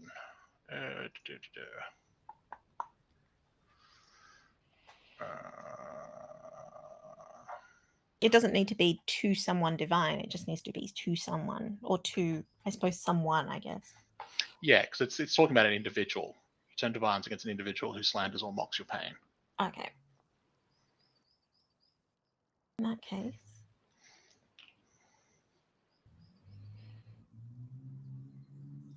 In that case, I will not go up there. That is a plan. That's a plan. They're just seeking trouble. They're literally looking for trouble. They want something to hurt. They want something to harm. They're sick of this shit. So I think the first person that looks at them askance when they like, blow into this town. They roll through like a storm cloud of, we don't feel comfortable with you. I mean, that does feel like you're acting impulsively. It does. So we could play out the move. Mm-hmm.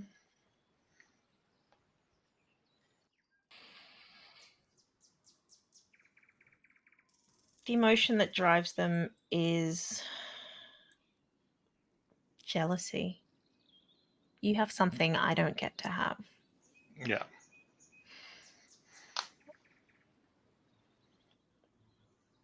And so they seize the advantage of, I am radiant.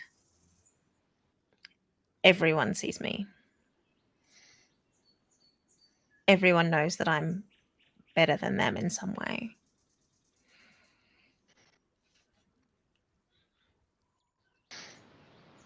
They might dislike me, but they can't help but wish that they were me.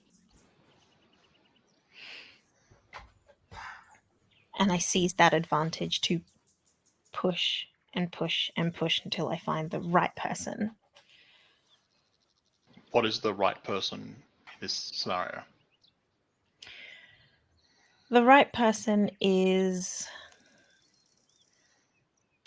someone manipulatable, malleable. Someone who wants to fight but doesn't know who they want to fight. I don't know if that's so. At this point, it's impulsive enough that I don't know if I want to fight this person or send them off to fight. Does that make sense? Like, that's the level of impulse. It's like, I want something to happen.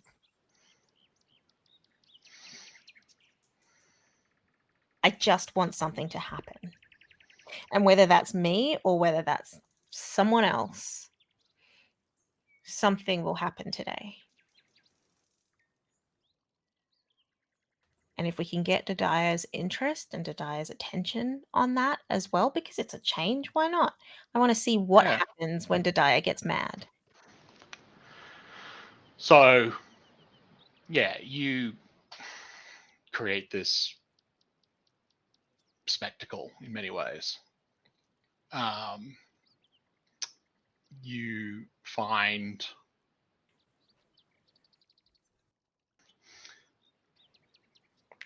there are these, probably on the surface they seem like a town guard essentially, but it probably doesn't occur to you until sort of like after things have sort of that these town guards are connected to the temple. They are not like, they're not an organization from the town, they're an organization from the temple. But they are sort of, and so, but what you've come across is you see this sort of, young man who is really getting in the face of one of these guys, one of these guards. He's screaming about like, it's all good and well for these people, but they're when people starve and you're doing nothing, like, and just sort of like, and they're sort of just like, part of it is just like, I don't care, like this is not. It's like you've not crossed the point where I need to deal with you. You are not so much a bother, and it is kind of like he's at that point of like when you notice him is like he's probably a few steps away from like doing something dumb essentially. Yeah, just like, he's just a guy, and then this is like, it's like, don't walk up and just punch a cop in the face. You're probably not going to go great, despite you feeling very justified. For your reasons might be great, doing it's not. That's not, and they're armed, like he's not, so it's like,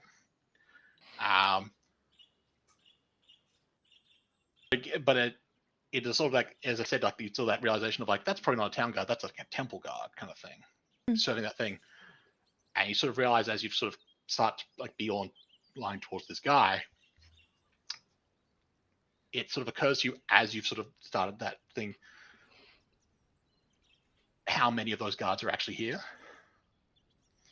So it's like there's two this guy's trying to get in the face of. Yes. But then there's like another group, like this is sort of like the edge of like the sort of town square sort of thing. And there's another group over there, and there's another group, like, so there's like three little like not like squads, but like groups of 2 to 3.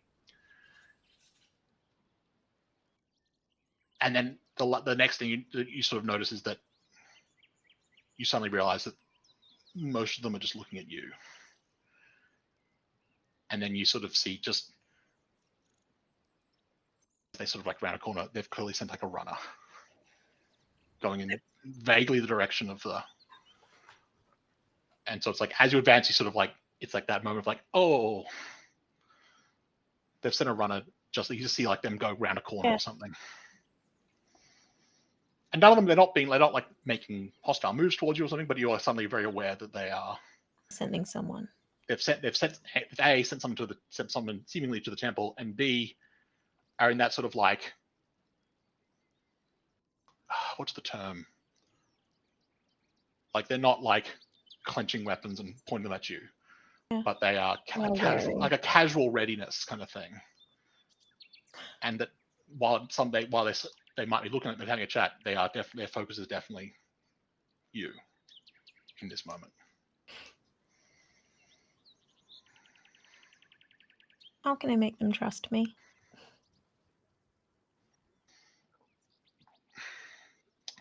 When you say them, do you mean the guards or the person? Like, who are you talking about? The guards.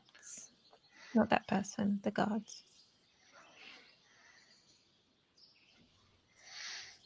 They are on it. They might not know who you are, but they're getting a sense of you are clearly a person of importance, given that you are literally glowing with radiance at this point. Mm. If you got them to believe that you were here to the benefit of Dadiah, that you are here to help, or like you are to try and assist, or like to pledge your service to, or in some way, basically convince them that you're here, that you being here is a good thing for Dadiah. Yes. Then that would be, because they're currently sort of waiting to see how it plays out. Where it's like, is this something we need to deal with, or is it something we should be like happy is happening? Like, what do we? But if you can convince them that it's a good thing, then at the very least they'll get you an in. I'll go right up to them then. Good evening. And are you going to the two that were being badgered by this guy, or to a different group? I'll go to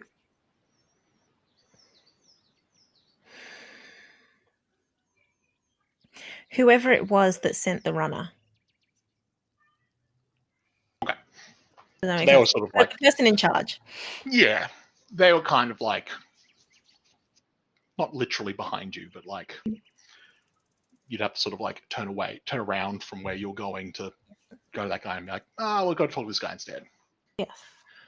And on closer inspection, there is a degree of like there are subtle differences with what they're wearing, so it is a degree of like, it's probably like an indication of rank kind of thing. Mm-hmm. And they sort of, and this is a very sort of has that sort of like, I guess, like, that military, clean-cut military bearing. Mm-hmm. Sort of like, and just sort of nods and is like, evening.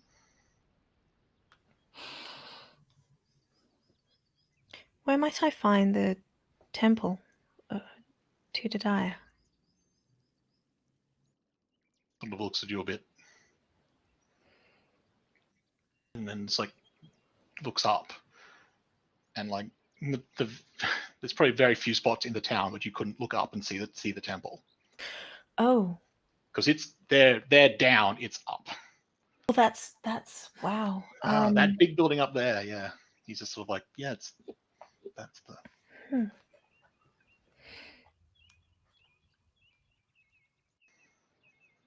Are you among their faithful? We serve the palace guard. The temple guard, sorry.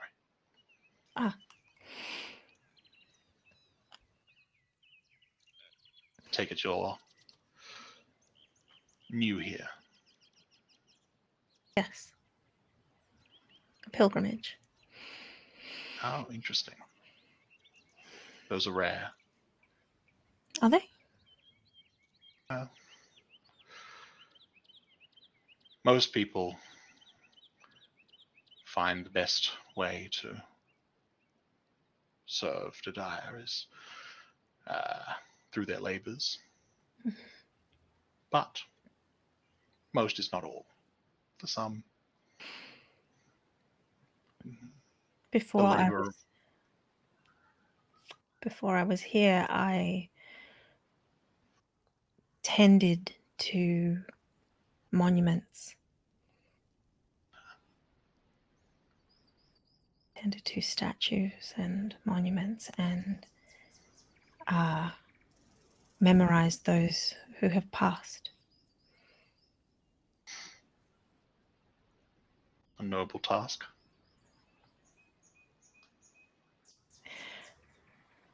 I hope so. I hope Dadiah thinks so. And that's why I came on this pilgrimage. Is that so? Yes.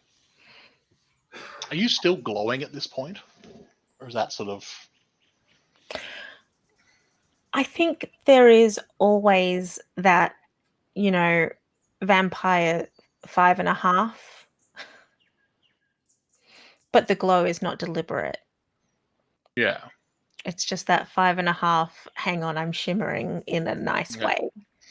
And sort of, as you said, it could be that it seems like they just catch the light Mm-hmm. and you'll take on.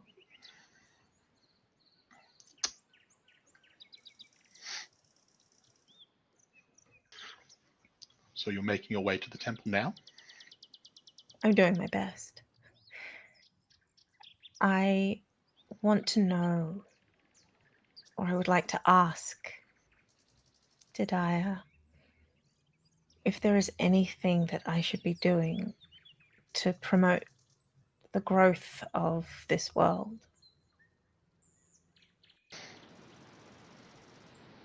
Well, if you like, we could escort you there. I will put out, I am, should you wish to, but I'm leaving it open for you to use the do as you're told move. Mm.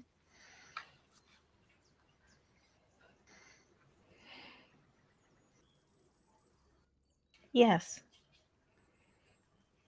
Oh, what's the reward if I do as I'm told? Ah. You get called a good girl, and it's You're called a good girl, and I have a great evening. yeah. Hey, if you glow, you gotta have a Yeah. good time.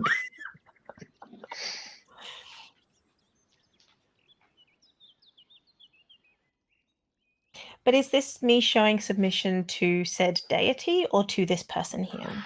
I mean, in sort of both. Hmm. Like you are sort of, because you sort of cause a bit of a stir, and then you've sort of immediately being like, oh, but I will show deference to this Yes. authority figure essentially, while also showing deference to the deity they serve. Which, as you sort of were, because of your renown ability, was like, that is not a bad way to get them to trust you. Mm-hmm. I think I will do as I'm told. And I will.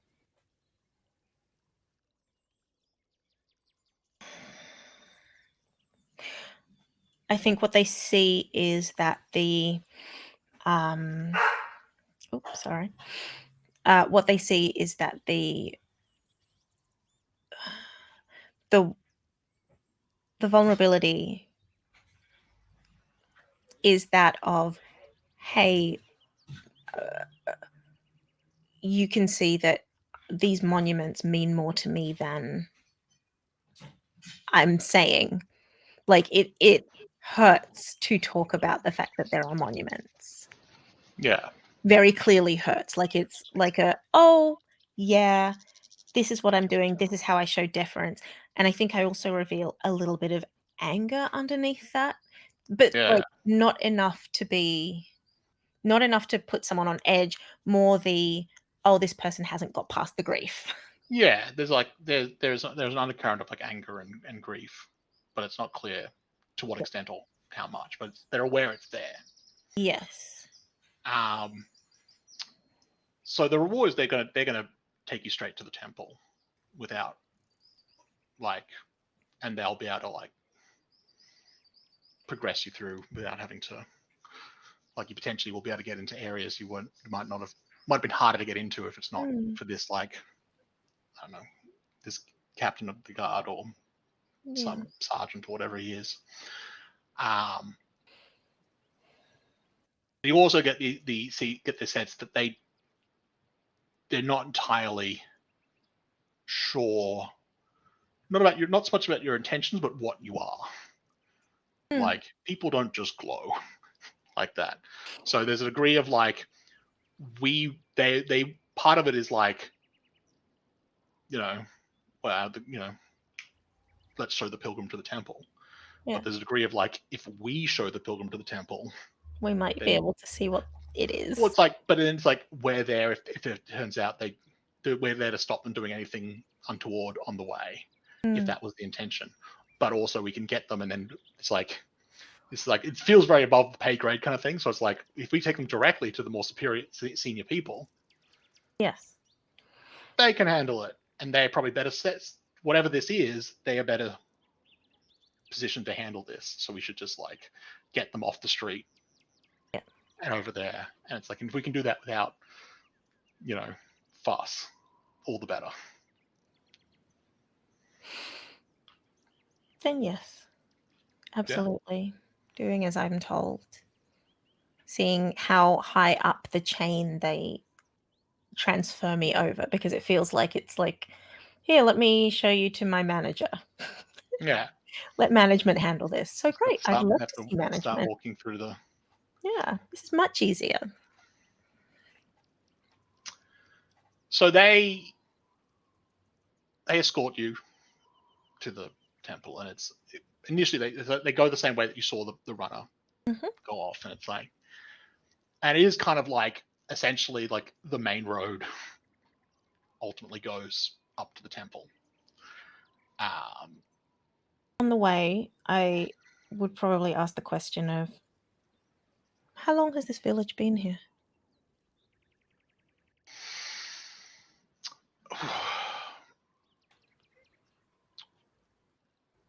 Well, the temple has been here for quite a long time,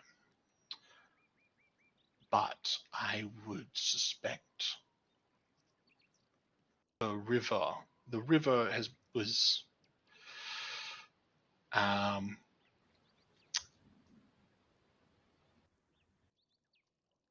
I think it's like his great grandparents' time. And it was a place of like, there might have been a time when there was slightly more pilgrims coming, or they would sort of, and then there may have been like local fishing like more coastal villages nearby, which are definitely not there now. But that's a you thought, not something not something they mention. But they basically talk about like that there's essentially the temple is producing the river, and upon this miracle, the steadily of the village built up from a small fishing village to now a city, fairly vibrant city. But so it's been as I said, great grandparents. What would happen were the city to fall?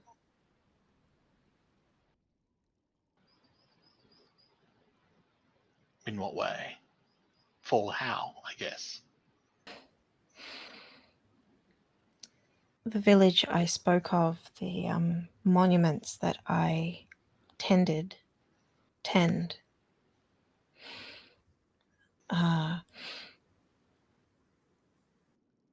the water came, washed it away. Wow. Well, we pray to the Daya that he has spared such a fate, but we are a ways from the coast, so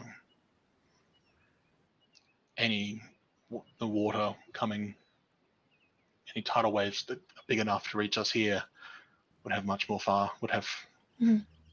huge consequences. Far-reaching consequences. And the river, does it ever burst its banks? No, it's fairly consistent. A mercy. The thought does occur to you that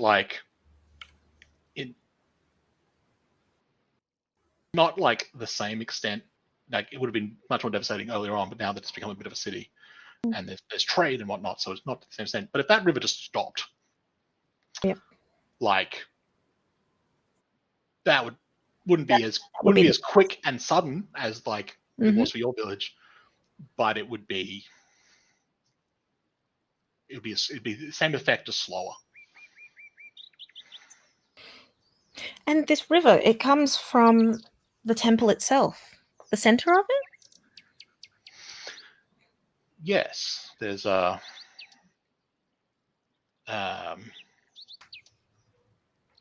temple is built some into the side of the hill to an extent, and at one point the water started to flow Wow.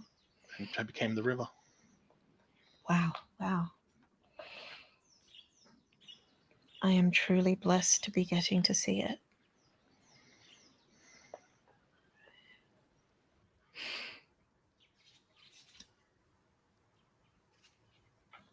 Thank you. Most welcome.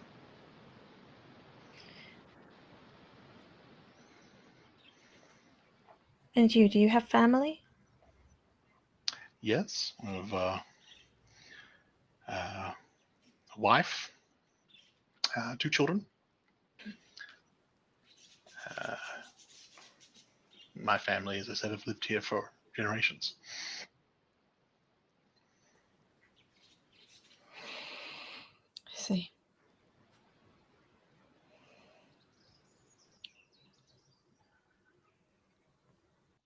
Thank you for your company on this journey up. I want ice cream. But also,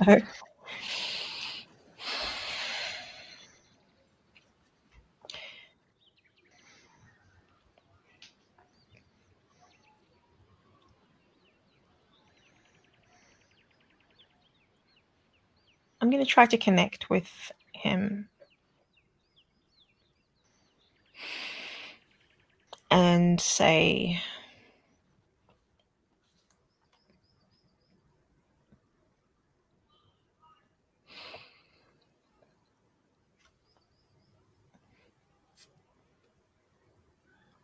I would have given anything to keep my family safe. It sounds as though you're doing the best you can to do the same.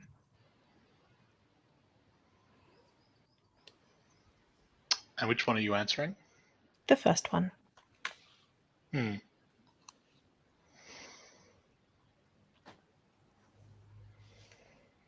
he sort of smiles, and maybe to an extent, like loosens up a little bit. Mm-hmm.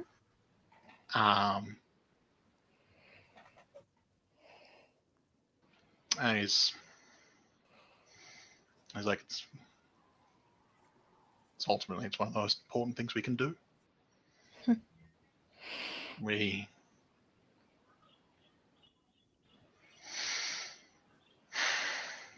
loss of family is painful. And something about the way he answers is like, this is from experience. In that same way, it's not just like, it's not just, it's a different pain when the family member is snatched away, as it were, or is when it's sudden and unexpected, and obviously you recognize that, and part of that's why you can recognize it, but you also in that moment realize that you have a very similar pain. It could potentially, without you don't know the details, but it potentially could come from a very similar source. Maybe in a very general sense, maybe not necessarily to Daya, but potentially from a god in some form. Yeah. But what divides you is that it has not affected his trust in the gods.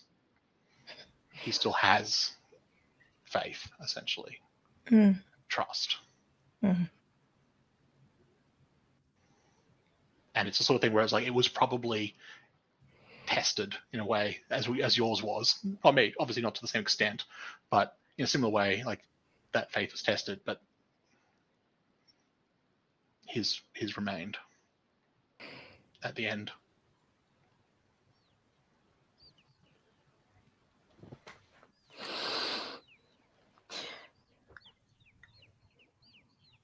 I used to care for such a limited number of people, and now I find it feels as though the entire world is on my back.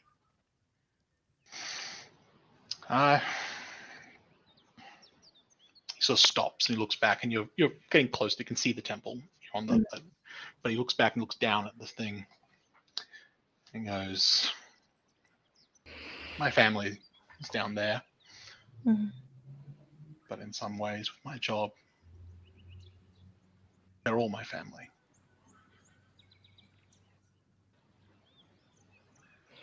So I understand.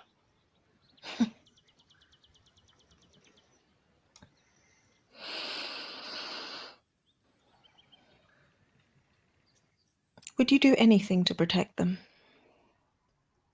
Absolutely anything. I would do everything in my power.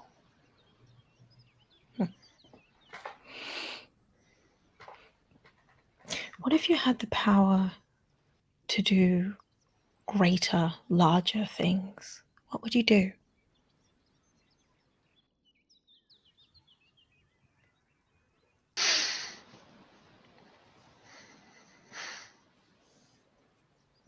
I would see to it that people were safe. What if It doesn't matter the extent of my power or capability. I would use all of it to keep as many people as I'm able safe.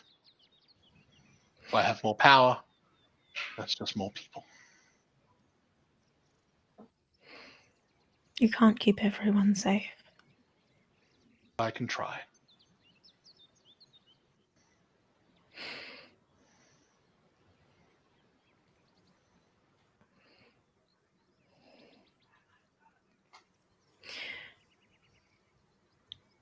And what if you had the power to kill a god?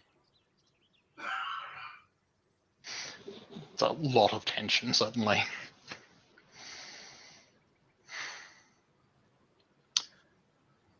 That is not something that we need to worry about. It's not something we talk lightly about.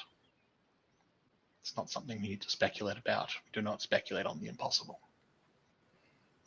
What if it wasn't impossible?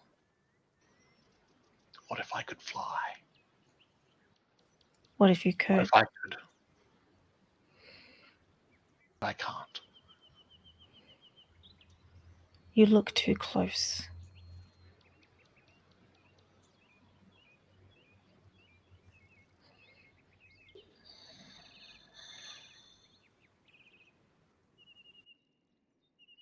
Do you think gods care when we die?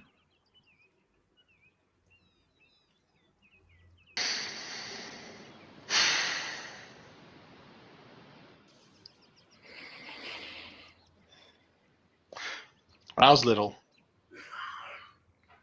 my family had a dog. I love that dog. And when I was 10, passed away, ran out onto the street, was hit by a cart. I was so sad. I still think about it. I still think about her from time to time. I also got another dog. I had to look after that dog as well.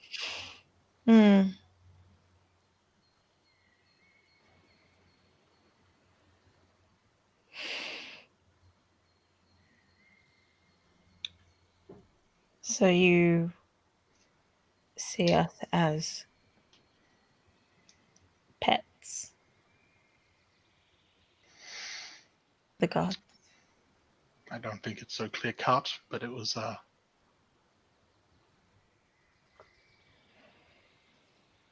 easy metaphor. I don't know if it's one-to-one.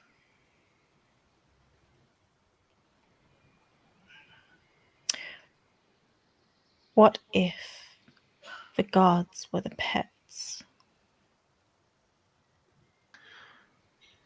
Well, then the world would be very different, wouldn't it? Yeah.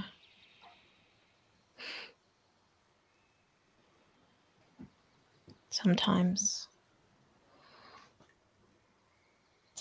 we need change, I suppose. That's what the Sometimes. Daya teaches, isn't it? Well, PbtA teaches that there is always change, whether we need it or not. Maybe it's time things changed for the gods then.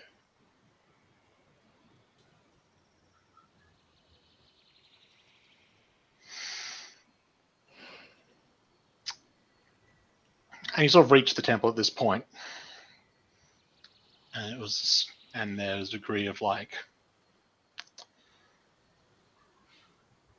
and how would you go about that?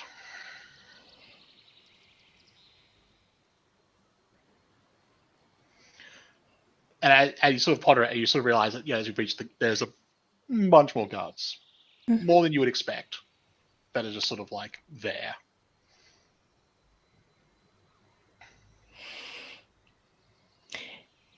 If it were possible to kill gods, don't you think that it would be even easier to kill mortals? Anyone can kill a mortal. Hmm. That's what makes us mortal. Yeah.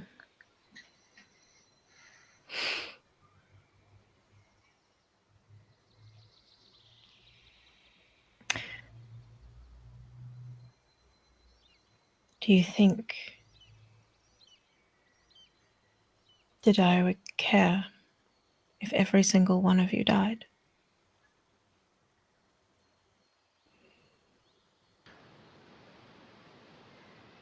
I don't trouble myself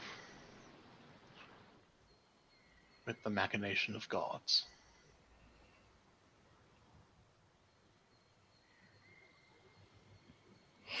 I leave that to others. I see. Practical.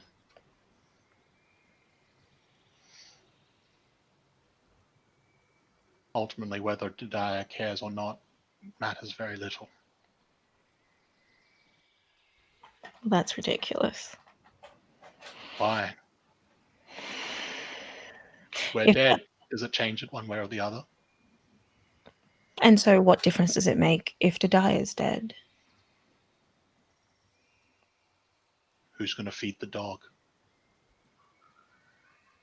The dog will learn to hunt. Will it? If it And what deserves if, to live, and what if the it will. deserves to live? And who decides who deserves? Is deserving the capacity to learn to hunt? Is that the only defining feature of who deserves to live or die?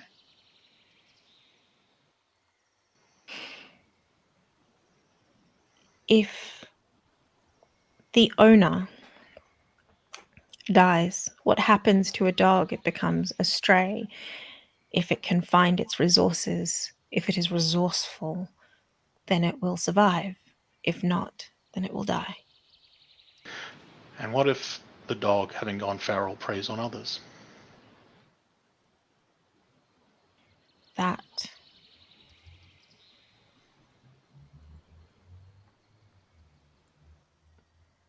is life, is it not?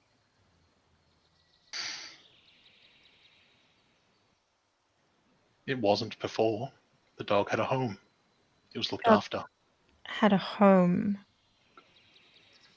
But then it was taken away from it. It became feral, and now it's a danger to others. Dogs, Maybe it adapts and it's fine. dogs go feral even with masters. A Not dog as without often. a master can live the way it wants and move the way it wants to find what it needs. You talk of the individual, and I think of the community.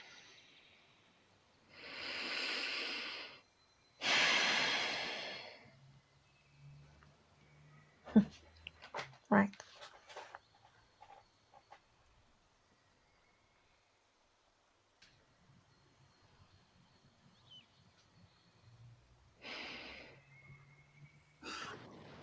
I expect they're waiting for you. Yes. Expect they are.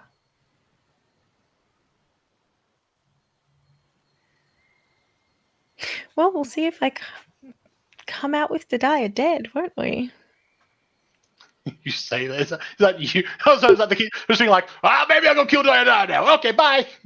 I mean, We'll find out. I think as you walk in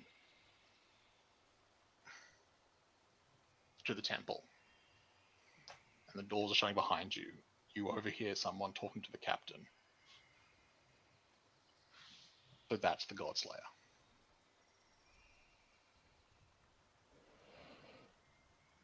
And the door's shut before you hear an answer.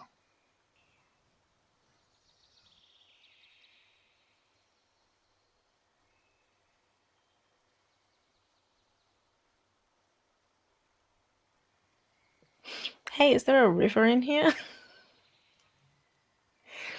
Are we stopping here, or is there a river here? Which of these two things? I think it's like the immediate entryway into the thing is quite an open space, and it's like, but like one of the walls is just stone. Like it's built. They've built it around the hill,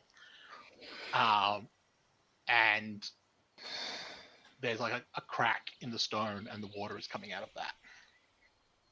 And then it's been like they've built the floor in such a way that directs it out, and it goes Pool and... it goes out, and then from there it would go out into the and then flow down into the valley and create the river.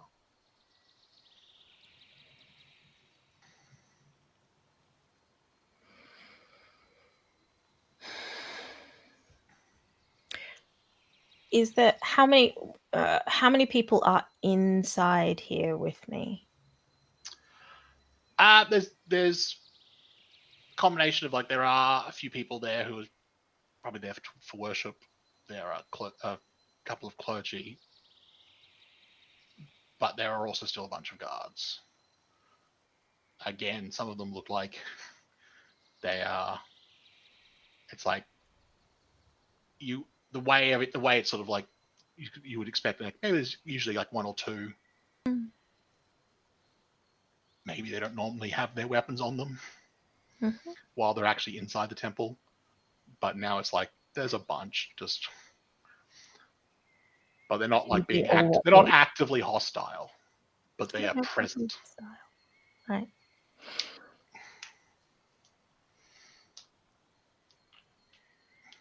And I said it would be surprising for them to be on a normal day that they would be inside the temple in full gear.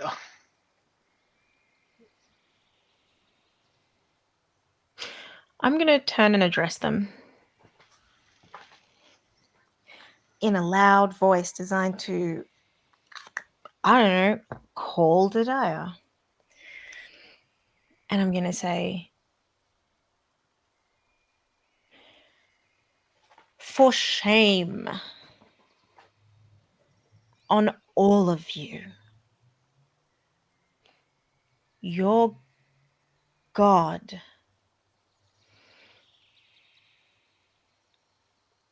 is the God of change. Your God is the God of the water, of flow, of ebb. Everything your God is, you are fighting.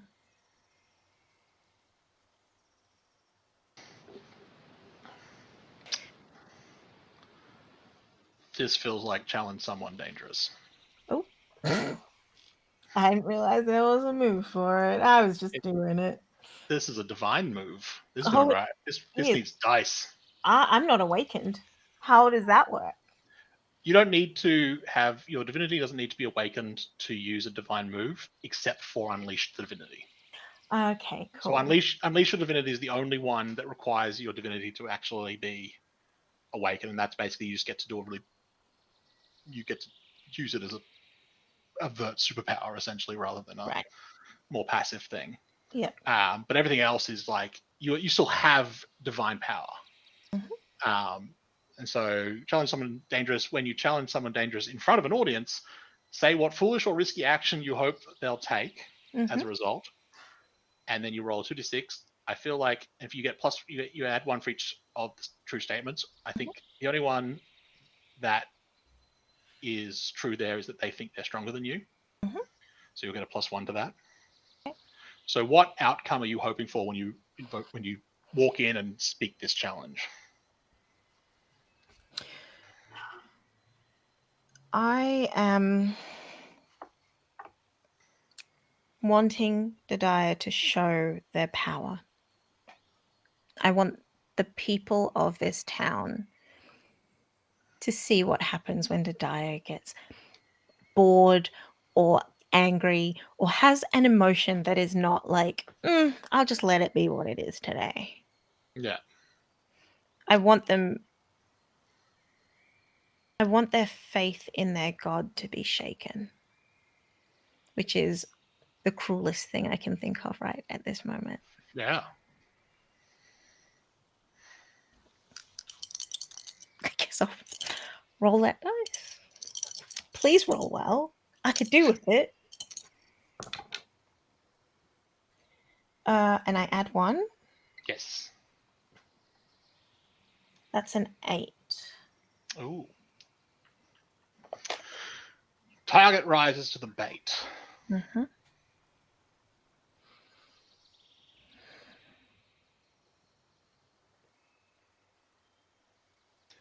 You hear a voice from above. And you initially think, oh, it's PbtA. Mm-hmm. When you look up, you see this person, and from the way they're dressed, you suspect this is the head of this particular temple. Yeah. This is the main person. And they sort of say,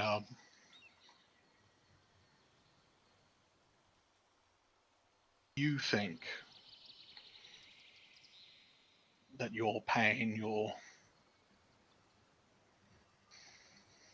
fate is so unique, is so unfair, that you feel that you can challenge God.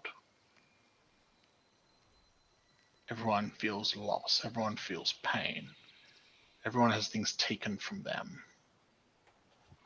Just as we are given, things are taken. What makes you so unique? What makes you special?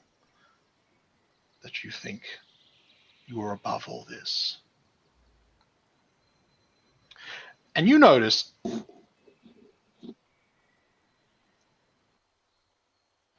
you don't think they realize what they've said in this moment, because essentially you struck a nerve, they're pissed. Yep. But you sort of, as you sort of notice, like, there are a few people, like maybe it's a couple of the guards, but also some that be worshippers there, where it's like, no one's really mentioned the to have things taken part before. That's not something we sort of focus on, really. That's new. It's usually about that we get given, that we serve, we give our salt, as it were, and we are rewarded for our efforts. Mm-hmm. But this guy's sort of talking as like that having things taken is as much a part of it. Yeah. And for some people, they're sort of like not essentially not nodding along literally, but they're like, that's right. But you've definitely noticed that people will go, wait, back up. Mm-hmm. Good.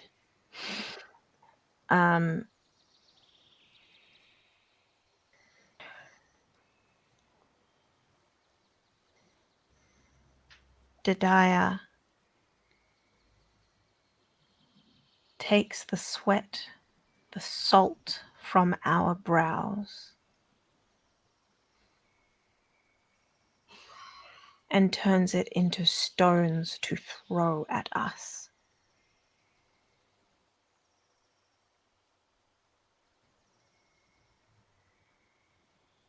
And I will no longer accept that.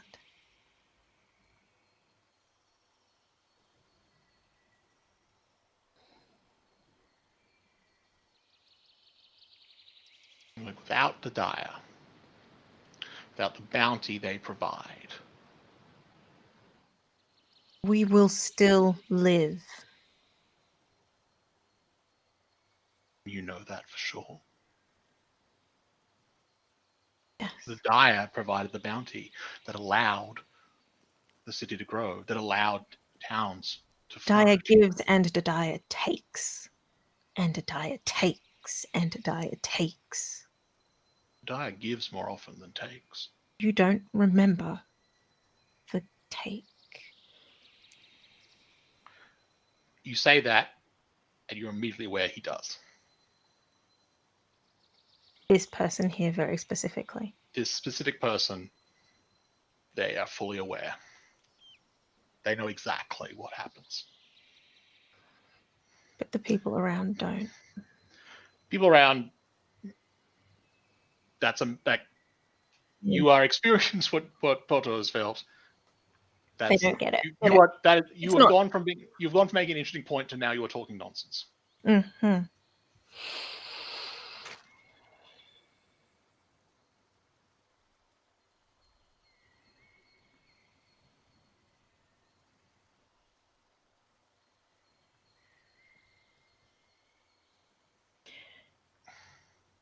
When was the last time you lost?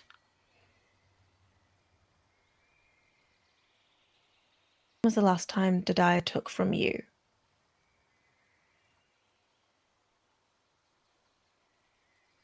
And that's aimed at the main person. That is a question that I'm asking.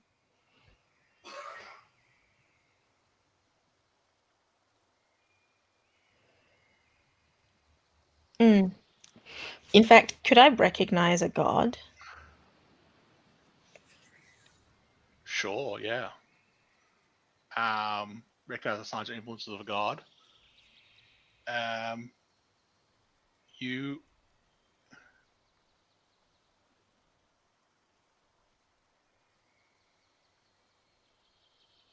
think that's a +3.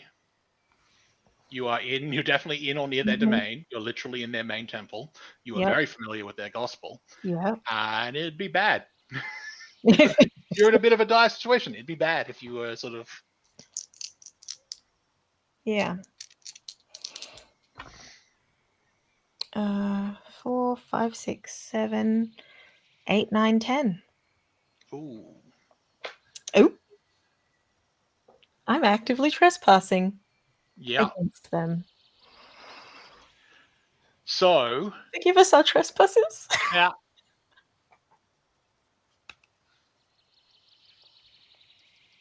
You realize that this individual is definitely empowered by the dire.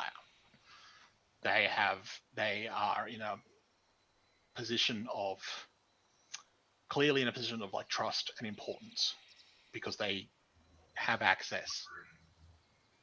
Just the sheer fact that they know what the process is, separates them from everyone else. But it's clearly beyond that. Like they are, and you sort of realize they are probably the one who, like, it wasn't Dadiah directly that made the river, but Dadiah was like, hey, could I'm going to empower you to do that. So they have set this up for him. But you also, as you sort of like tap into your own divinity, and this is essentially why, you are sort of trying to get more and more information from this as you sort of like trying to hone your senses. You realize that there is something in that.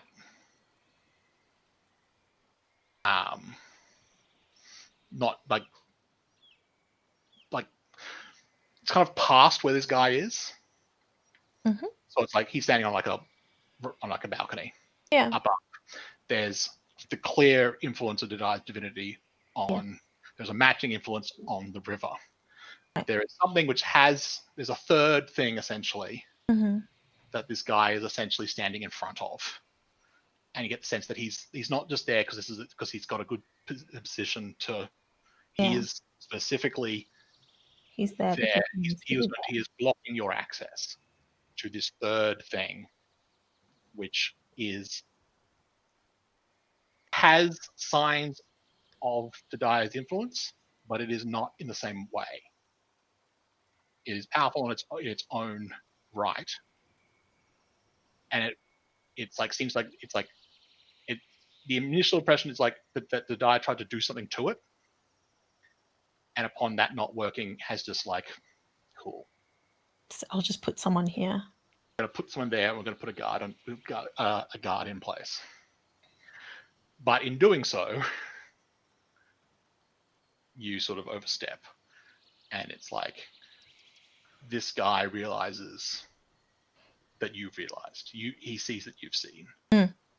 At which point, he is just like the only one who is that I see that is trying to take is you. Guards. Pulling an arrow. And so the guards now are advancing on you, and they're with hostile intent, essentially. Yes. I wish to inflict violence. But specifically on that guy. Okay. I would like, if I can, for him to sprout some feathers from his brow. Absolutely. Because I know what I would do afterwards, but I don't want to do it. I don't have to do it. Even for me, it's cruelty. I would rather not. Would you say that you're desperate in this moment? Yeah. Because I think the other two are pretty clearly true. Actually, I don't know if I'm. No, I'm desperate. I'm desperate to kill him.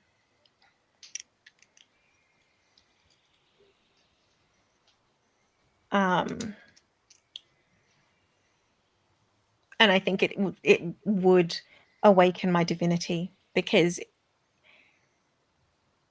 the way that he very specifically was like, everyone's lost someone. Like, get over it. Yeah. Go do something else with your time. I agree. Your divinity flares, and you count that as active now. Which means I'm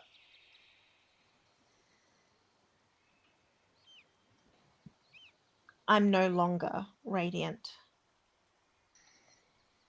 Well, not in the same way. Not in the same way. Still radiant, but it is a radiance turned inward. Yes, it's less the light is hitting you perfectly, and more the dark is shrouding you nicely. Yes. It's a black hole rather than like a star. Have that sort of like a corona, or is it the corona? Mm-hmm. Yeah. Get too close and it will hurt you. Let's inflict violence, I guess. Yeah. So it is a +3. Yep.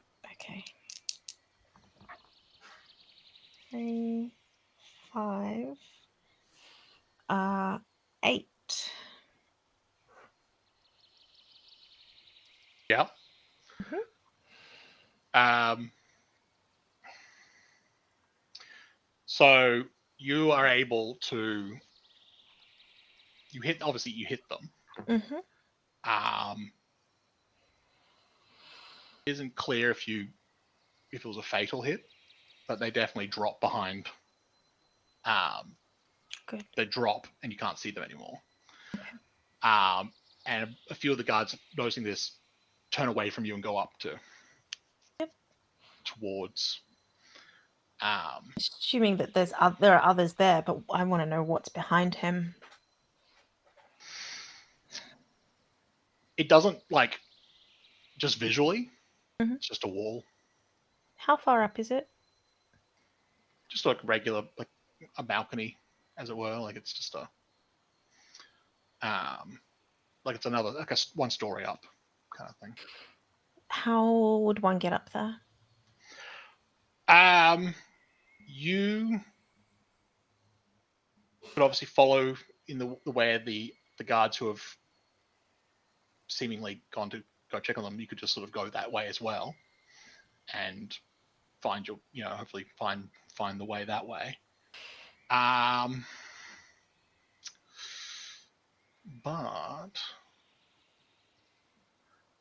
what if? You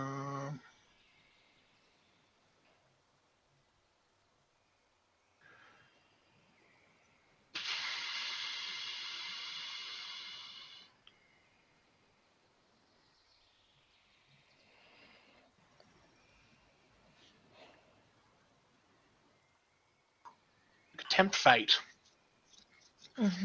and you could just, you have an active, your divinity is active. You are touch and divine. You could probably just jump. That's what I was thinking. Yeah, just physically jump. But it's a degree of like, you've not done that before. No. But you're literally surging with power. It's like, and I'm fucking furious. Could jump that. Okay. That being said, I don't know if any of those options apply. No, none of them do. Well, I don't have any other options because there are people closing in on me. But you could have just, I could give up. But like surrender. You, as I said, you could try and avoid them and then chase after the ones that turned away from you. I'm gonna tempt fate. Yeah. This is what we're playing for one more session. I'm tempt fate. Why not? Yeah. I have no strain. We'll be fine. We'll be great. It'll be perfect. Oh, it was a bad idea. You got a 3. Tell me, Sam. Hurt me. So you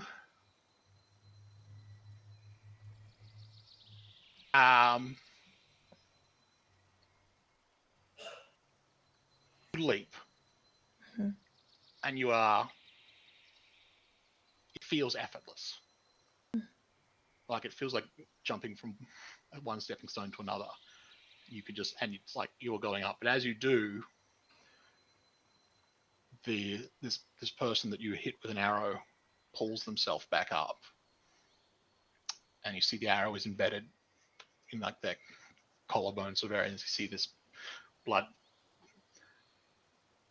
And as you come up, they hold out their hand, and you feel this sort of like, you feel like you've hit something,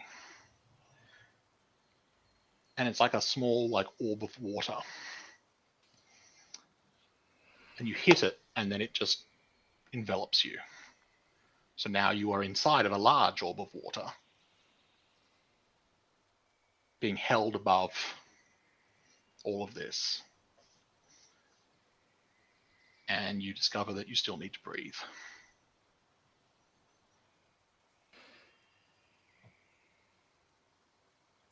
Let's wield a power.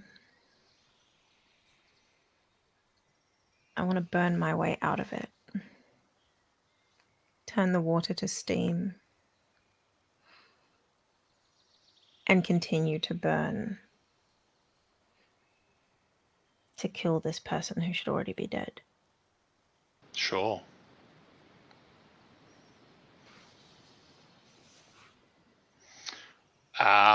Technically, the first one is correct because I killed. But you have not done this specific act before perfectly. That's true. You are, if you potentially are desperate, that will mean you mark strain. I will mark 1 strain because I can't breathe. That kind of desperation, you're going to do it.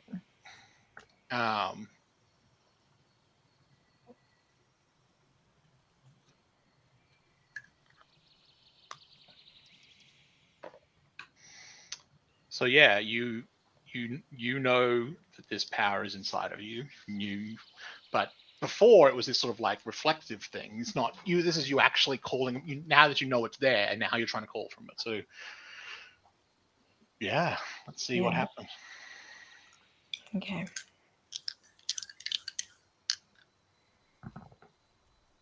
Oh, wait, you're using the black fire though, Uh-huh. because the black fire is not a power. Black fire is your divinity. Ah. So that would be So I would that would be unleashing your divinity. so I'd be wielding rot in this instance. You could use the power to wield rot, but you could also unleash. Given that your divinity is active, you could unleash your divinity.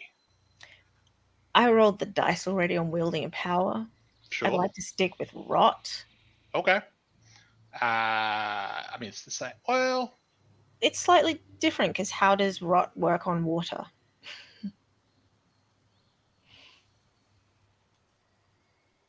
I would say you get an extra +1 then. I don't need it. That's okay. But I think you are. But I think Pestilence's domain is pretty far-reaching.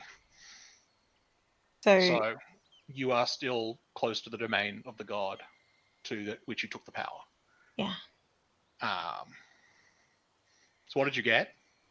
A 12. Oh.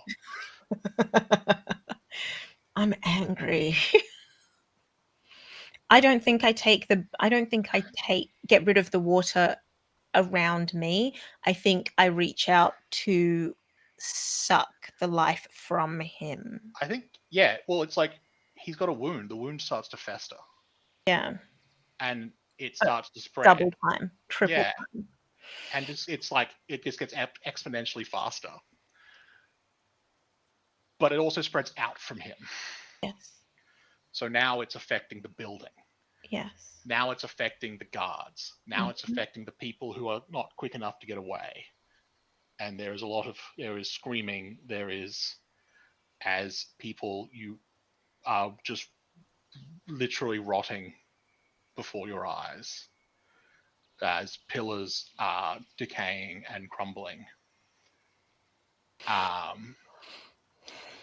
And the water eventually drops away, not because you've done anything to it, but because the person who is controlling it It's no longer alive. is not there. And it spreads to the wall that he was standing before, and it starts to crumble. And then behind that wall, there's this and you're at a bit of a distance, so all you see is like a sort of something that's light is glinting off of it. Mm-hmm.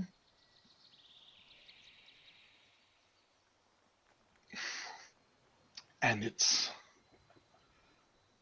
unaffected by this. Whatever it is, this outpour of godly power is not touching it.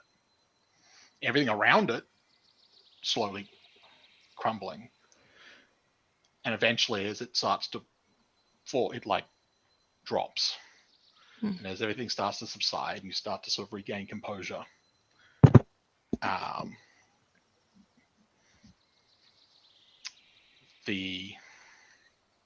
you sort of look around, like that whole sections of the building is just crumbled. It looks now like a ruin. And sort of two things are pretty quickly apparent. One, whatever it was is now just ahead of you, and it seems to be some kind of crystal. But also, the water now looks foul. Okay.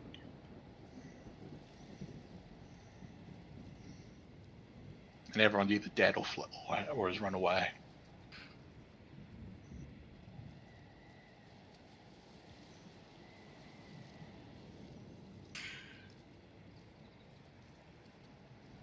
Daya.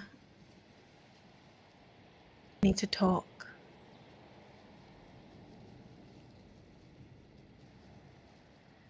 You feel everything shakes.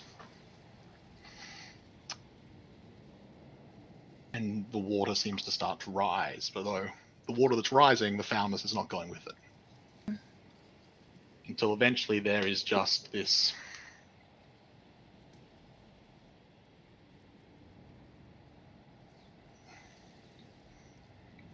shape, essentially, Oh, of roiling water.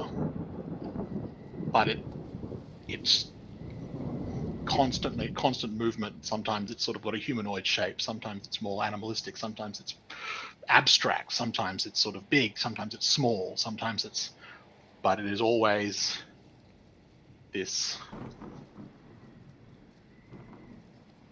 mass of writhing, roiling water.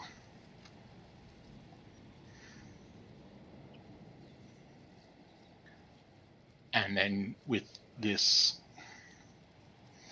voice that sounds like it's just barely holding back an amount of rage,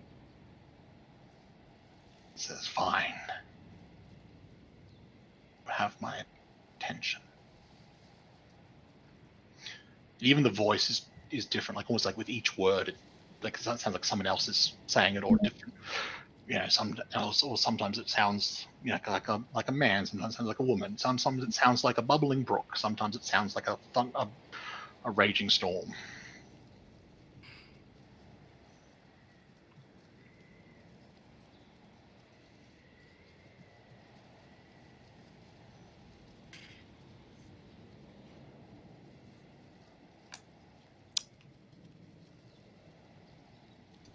I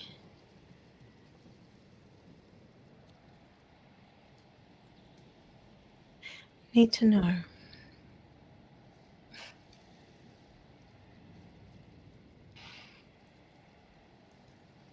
Everyone needs to know, I think. But I'm the only one here to hear it, I suppose.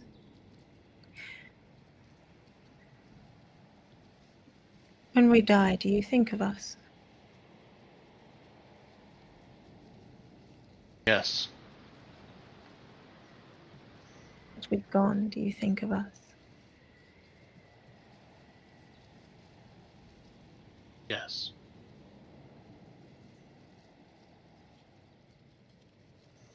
Why do you kill us?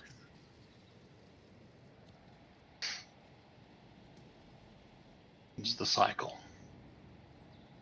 Things grow, flourish, and then fall. It's the way of all things. People are no different. Tide goes in, and the tide goes out.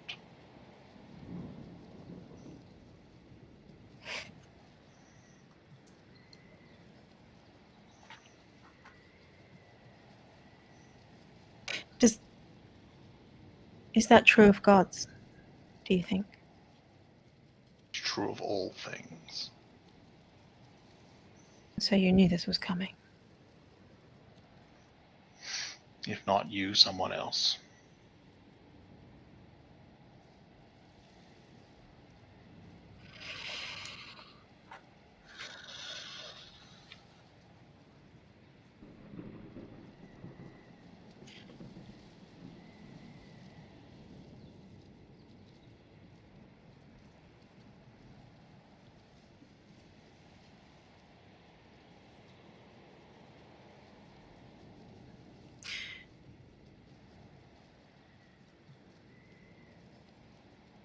Is there anything you wish to say?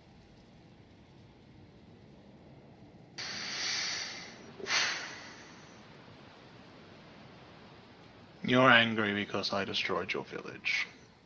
You're angry because people that you cared about died. No. I'm not finished. You focus on the death, but I gave generations life. Generation after generation lives, prospers because of me. And then, yes, I take it away after they've had time. And what time did I have? You still have it. You took everything. And yet look at you now. Greater than you've ever been. I have built you up further than you have ever gone.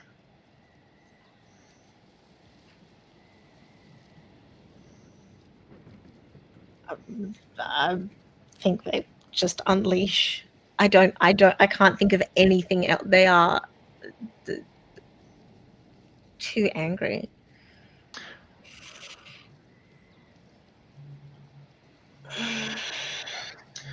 I don't want me to roll for it. You lash out, Mm-hmm. and it's just dismissively slapped away. Mm. He's just like, no. Probably flings you across the what remains of the temple. Like, as you go to do it, he's just like, no.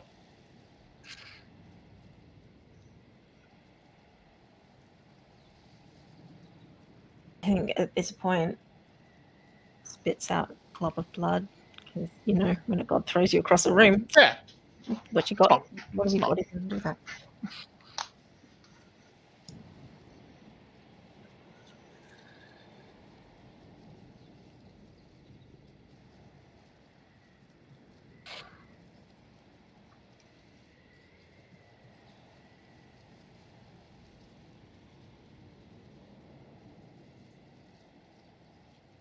I am going to attempt to kill this god. You are not in a position to do that. For wise. You are currently looking at the god in its true form. You have not done the downfall. I would like to use my black fire to create a well of nothing around them. In nothingness, there is no change, there is no growth, there is no death. It is nothing. I'm not looking for rot. I'm just looking for creation of nothing. Sure. To create stillness.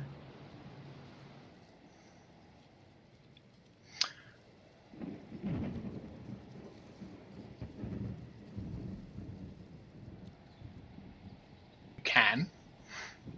I will remind you that there was something that the priest was protecting. Oh, that's right. And now the god is not as obviously, but is keeping you away from.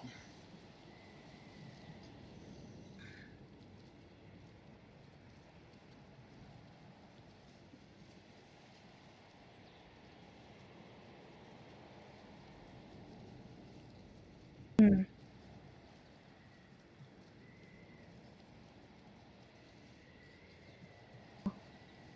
Mark down that strain.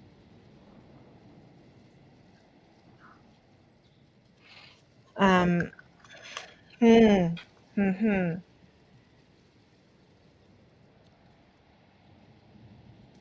I'm gonna jump back up there. Try and go get it? Yeah. Probably tempting fate again. Probably tempting fate with a god right there. I have no other options. You have no other options. That is That true. one's true.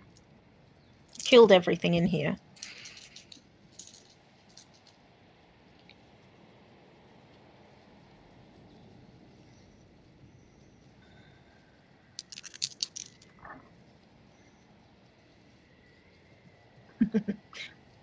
Hit. So I got a 7. Just. Straight through on that one. On that literal one. You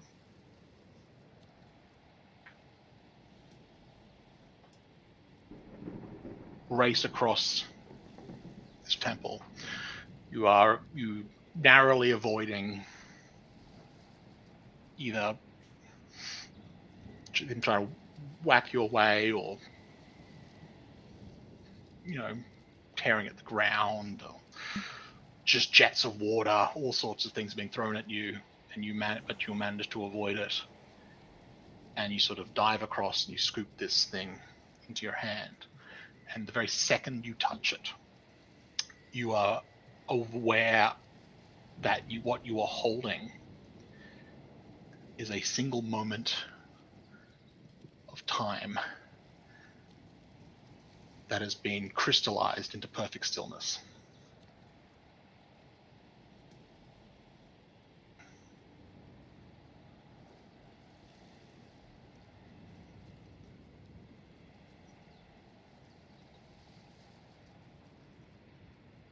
Beyond anything you can do, the thing you are now holding is the very antithesis of the dire.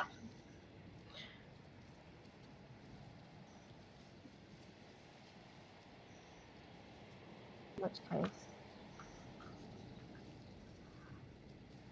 I am going to do exactly what I said before, but fold that object into it.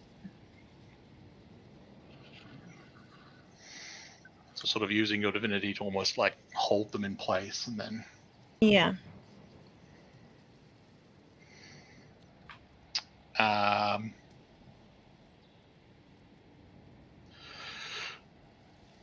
Would you...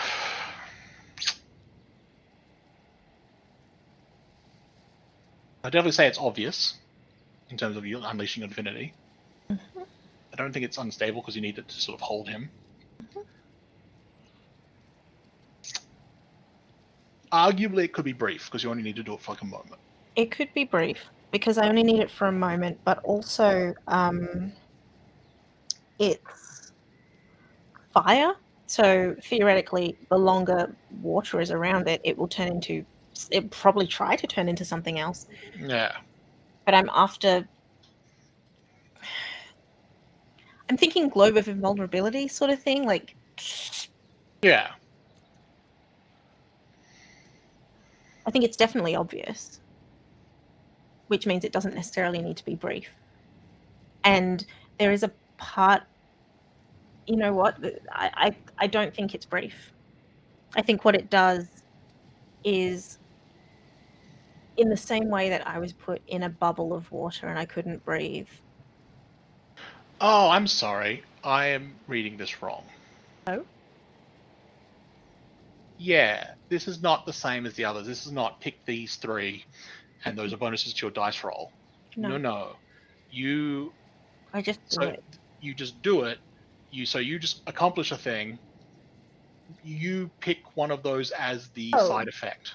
Wait, but does this unleashing your divinity, the way it's described is you have temporarily seized control of the narrative. Okay. Reality bends to your will. Okay. You don't roll. You just do. I just say what is happening. And it's like you can definitely use the divinity to accomplish something that another move could do easily.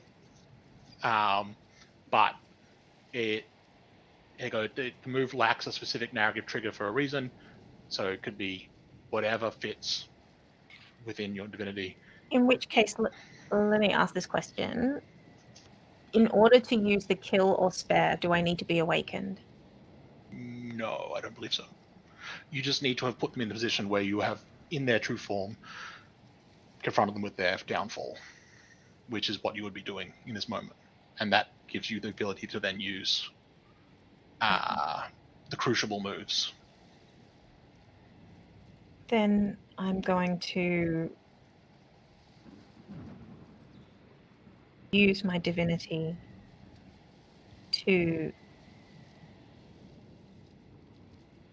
lock them in a space.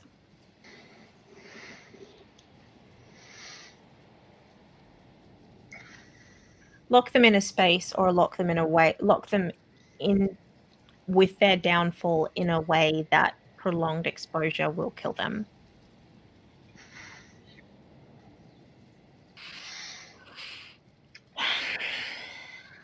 And then I hesitate because it's not even going to be that long. Like you don't have to hold them there that long. You've done that. Like I'm not trying to kill them though. No. You've put them in a situation where it's like you now have that moment of like, all right, if I hold them there for just a little longer, they die. Or if I can also choose to just release and they won't die.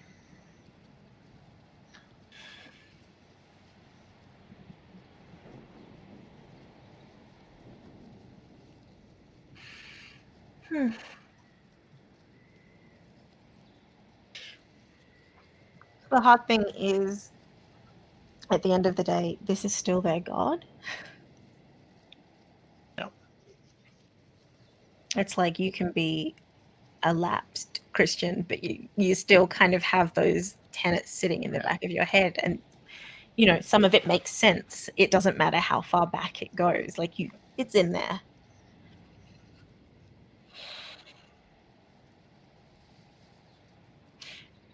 And I think Kai spends some time with that.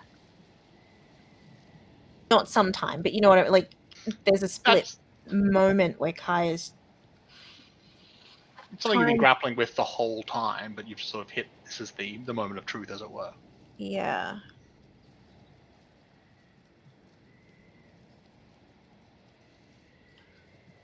What form does PbtA take when locked in with their downfall? It's still the same. It's sort of almost, if anything is like the form doesn't change, it's almost like the waters that make it a calming. Or that it was doing this roiling, tumultuous water that's just sort of like taking on different, from second to second is a different form, is a different shape. It's like just whipping through them.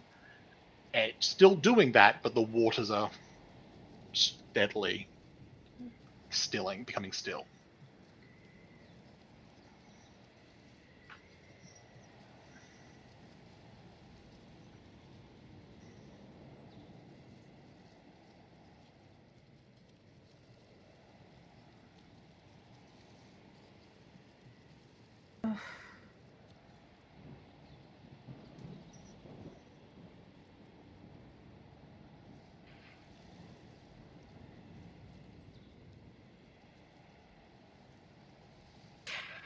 I think Kai is so angry and so tired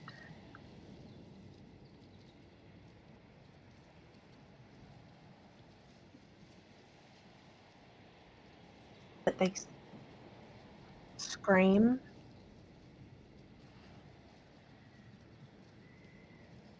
And it is brief. They stop.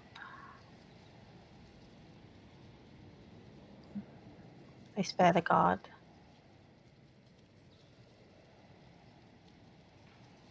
Because they think of that God's 2 kids. And they don't know how far the rot spread, but they wonder if they're just creating another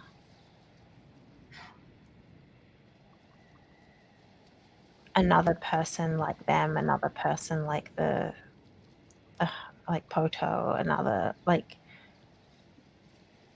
what are they perpetuating?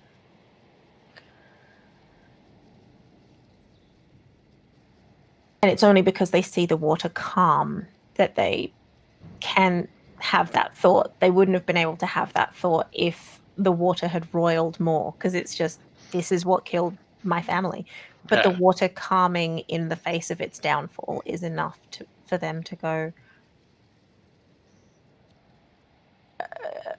for them to just think about the implications more.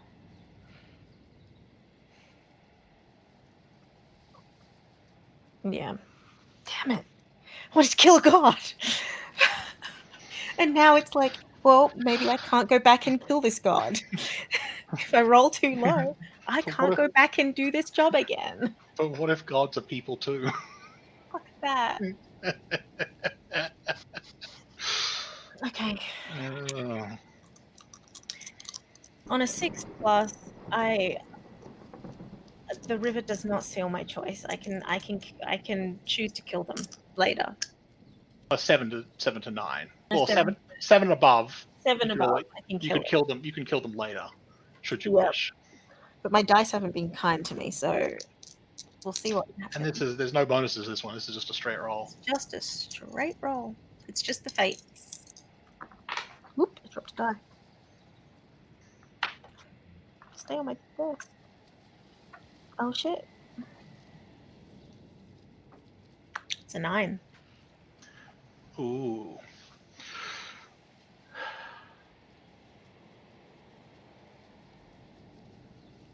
You release them. And it happens suddenly. Like I assume this is almost like, the yeah. whole process is like less than a second. Like they are enveloped. Yes. They start to Oh, think, and then they are unenveloped, and they sort of just yes. like, and it's just this sort of moment. I was like, it's just a weird visual where it's like this is just a mass of water, but it just Yep. sort of like collapses to the ground. As it comes up,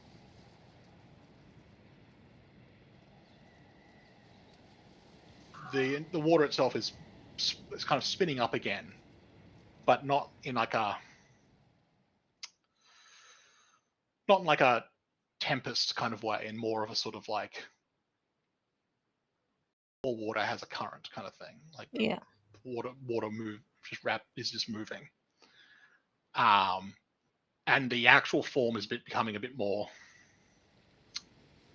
person-like, I guess. It's not as just abstract. It's like, so it's not, they're not quite, they are pulling back from their true form, but it's not, they're still in it. So it's like, it's more sort of like sticking to like humanoid shapes now. Yeah. But it is still like moving between, like is a constant change of what that means precisely, but it is. And they just sort of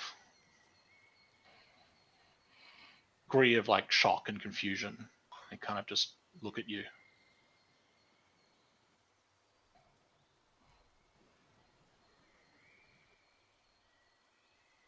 And you can demand something of them that is make a demand of them. And if it is, there has to be something within their ability, but there's something that they will have to do.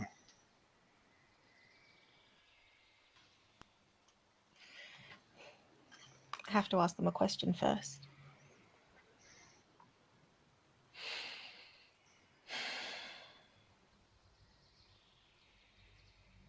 If you lift the curse on Poto, will he die instantly? No.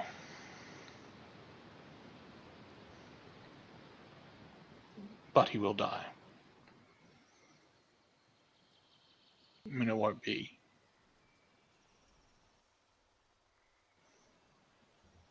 He is still an old man. He is just being locked in that place.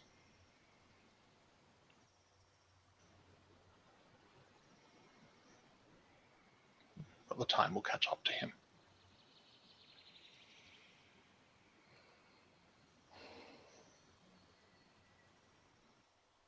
Lift it.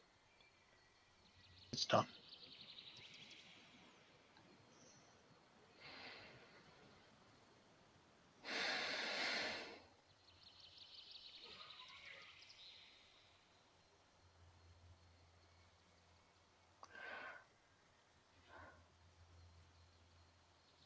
I think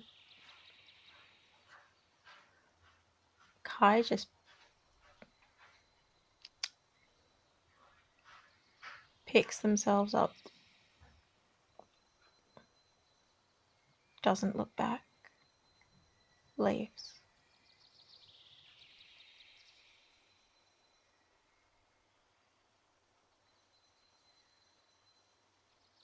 There's like there might be a moment where it looks like the guy's going to say something, but they don't. They don't. They just. And as you step out of the temple, you see that the rot was entirely contained within. It didn't go beyond the walls of the temple.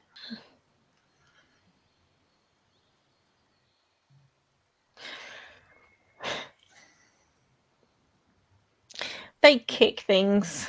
They get so angry. They do what they can to just deface the temple.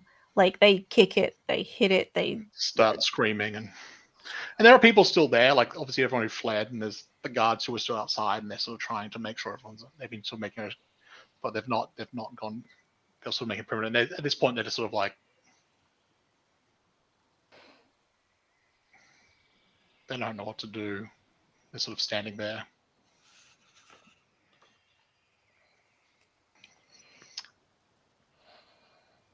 And a voice booms out from the temple. Leave them.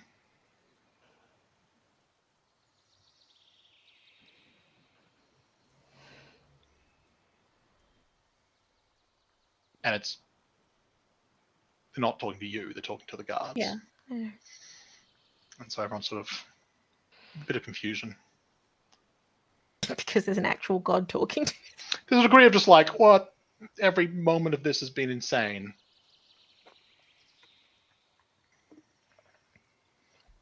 When deities start speaking, you're gonna have a bit of a day. You also notice that like the water is clearing. Like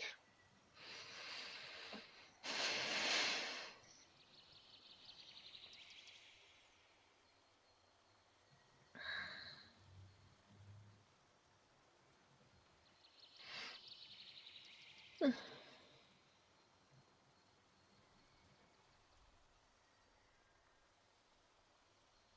just gonna leave.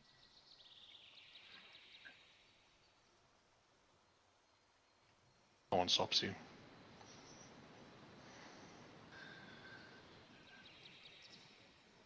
Was not cursed, but I did receive a power.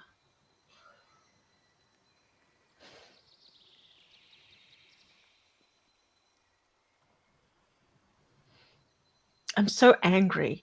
I, Shauntelle, am angry. It's me anger. But also like pride, proud of this kid, but also angry. It's like, sort of like, I feel like I did the right thing and I hate it. Mm-hmm. You did the right thing. You fought against the cruelty. Good for you. But like also the god that did this is still alive. The power you receive, by the way, Oh yeah. Is simply the power of water. Oh, okay.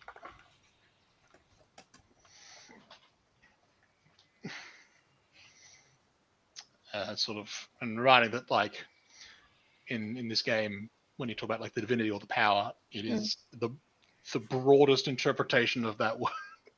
Yeah. Of the power is correct. Yeah, yeah. Whatever I decide it does is what it does. It's like you feel like that comes under that. Yes, done. Mm-hmm. Mm-hmm. And it's part of why it sort of goes both ways. It's both that even rot can be good. Yeah. Yeah. Rot, you can burn away what is gone, not supposed to be there. But having the power of rot means you also have the power to undo rot. Yes. You have the power to move it in the opposite direction. Yes. Revitalize. Yeah.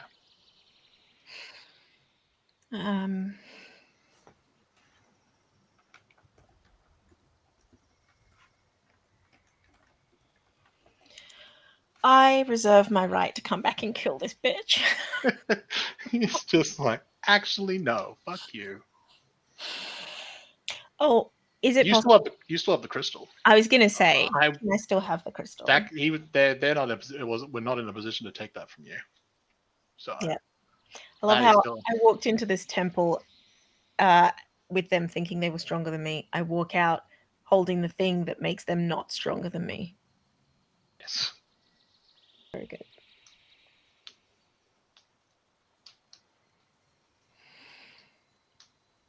I'm gonna head back to Poto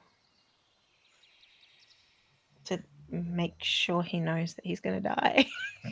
Just let him know. Hey, buddy. Little boy, you don't have to remember everything anymore.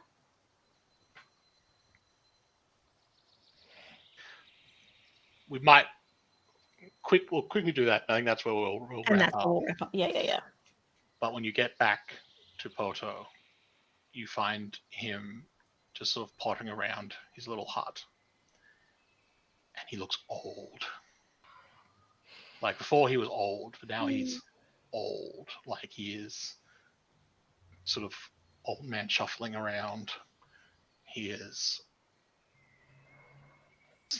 somehow grayer and more like sallow. He's hunched. And he's sort of going through. And as you approach, he sort of looks at you and he's like,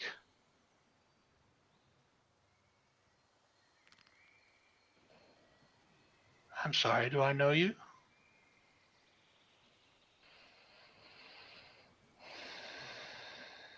My name's Poto. Good day, Poto. I hope you're well. Oh, as well as I can be at this age.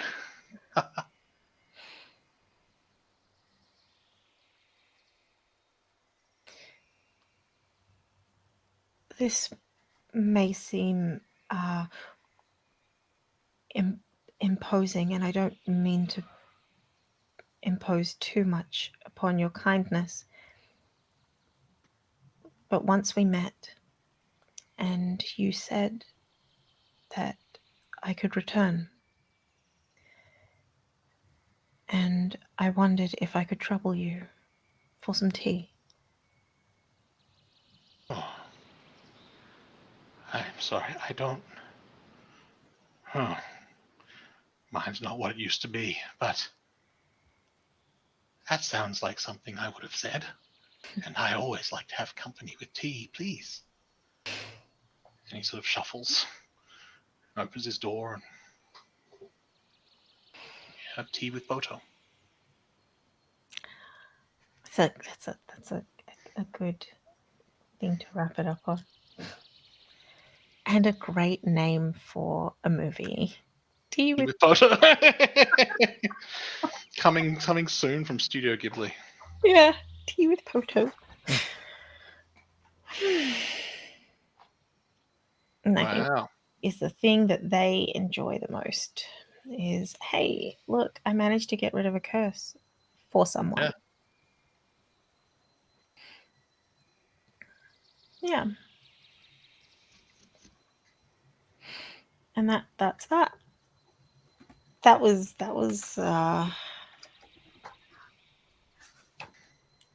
fun.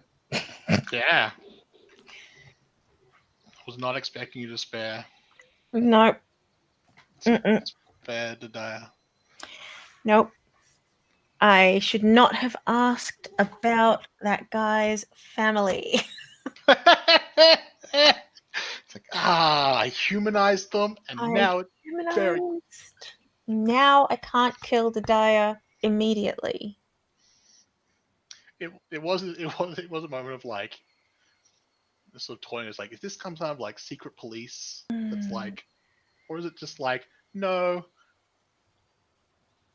I had that moment of like when you say having that conversation. It's like, how far up is like the knowledge of exactly what's happening? And I was like, it's literally just the one at the top.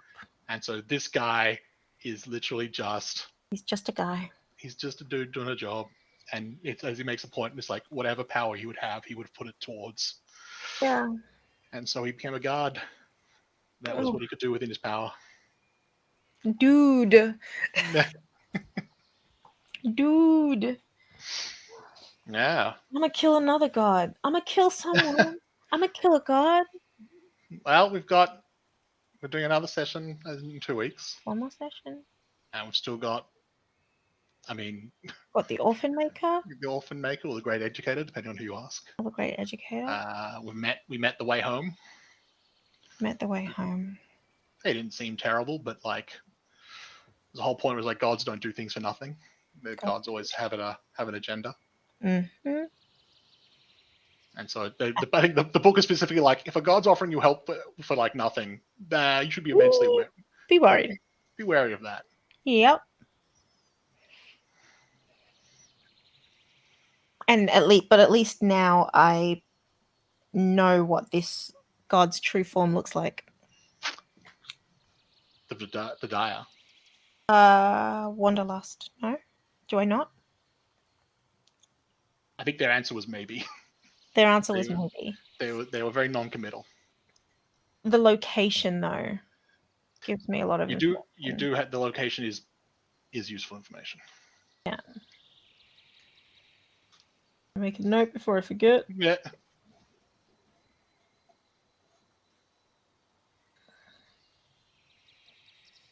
Yes.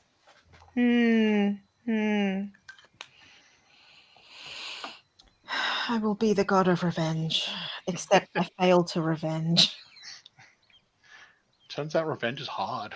Mm-hmm. Particularly when there's consequences. Mm-hmm.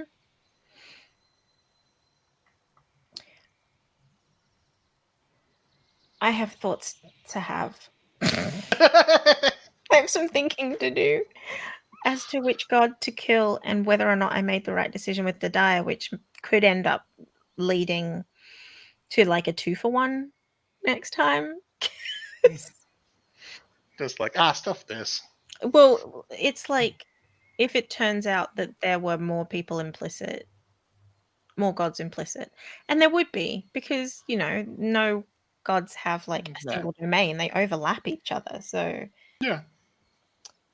I will have to figure that one out when I get to it, but for now we should finish up and go do something else. Yes. So bye everyone. Bye. Bye.